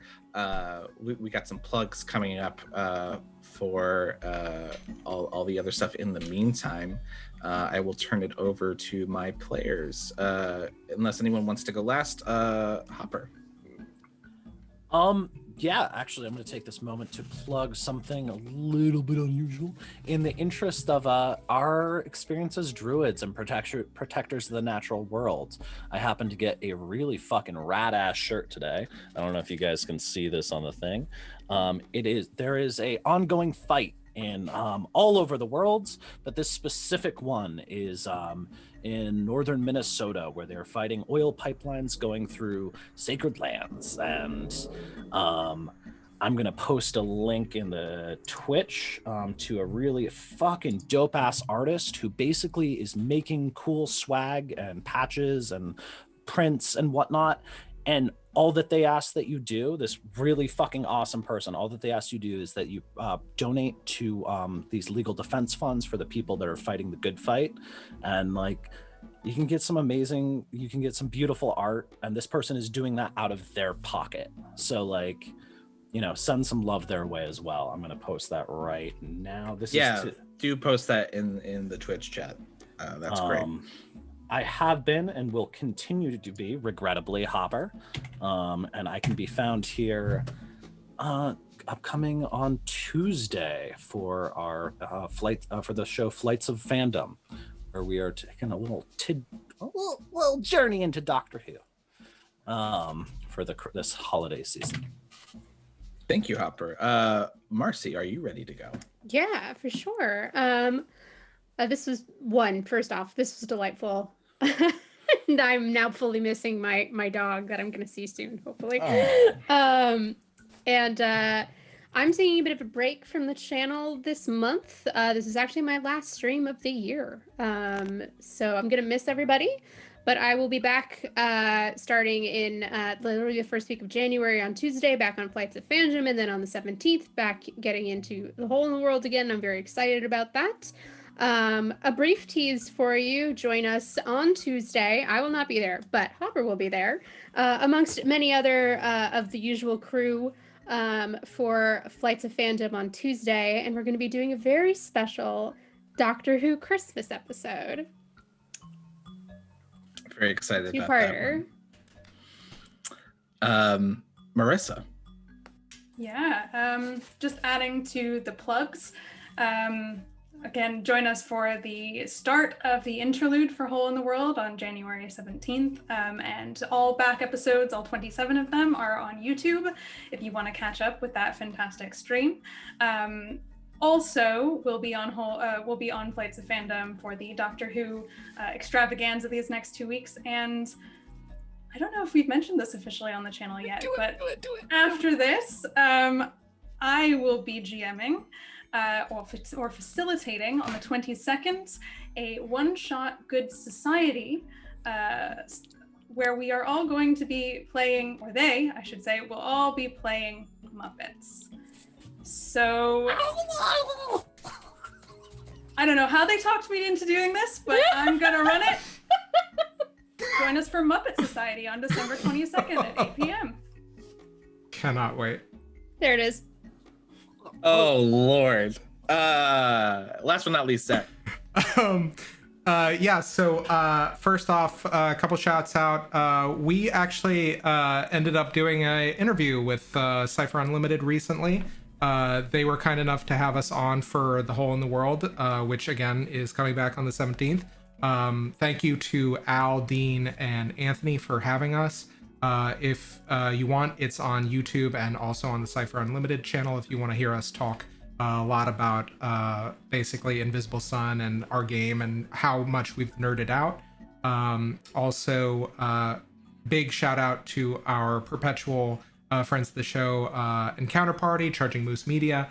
Always great. Hopefully, one day soon we'll be getting them back on the channel. But in the meantime, they are full swing into season 3 of Encounter Party, which is a D&D campaign, actual play set in Ravnica, and is available on Spotify and all fine places where podcasts are distributed. But the most important thing I have to say, after all of our shout outs to all of our different streams up and coming, is this was Bill's first round as a DM, and oh god, how do I follow this? How does anybody follow this? This was amazing. Yeah. And what was it? Yeah. It was amazing. I really have to hand it to my cast that really made it such a joy to have my first experience doing this, and to just say like, all right, you guys talk for a while, and have that work really well.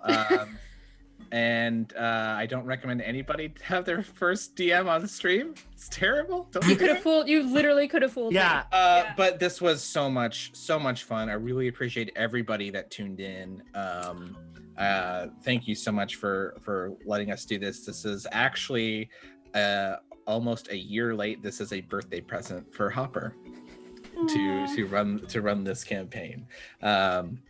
So I have had a blast. Thank you to my players. Thank you to everyone watching.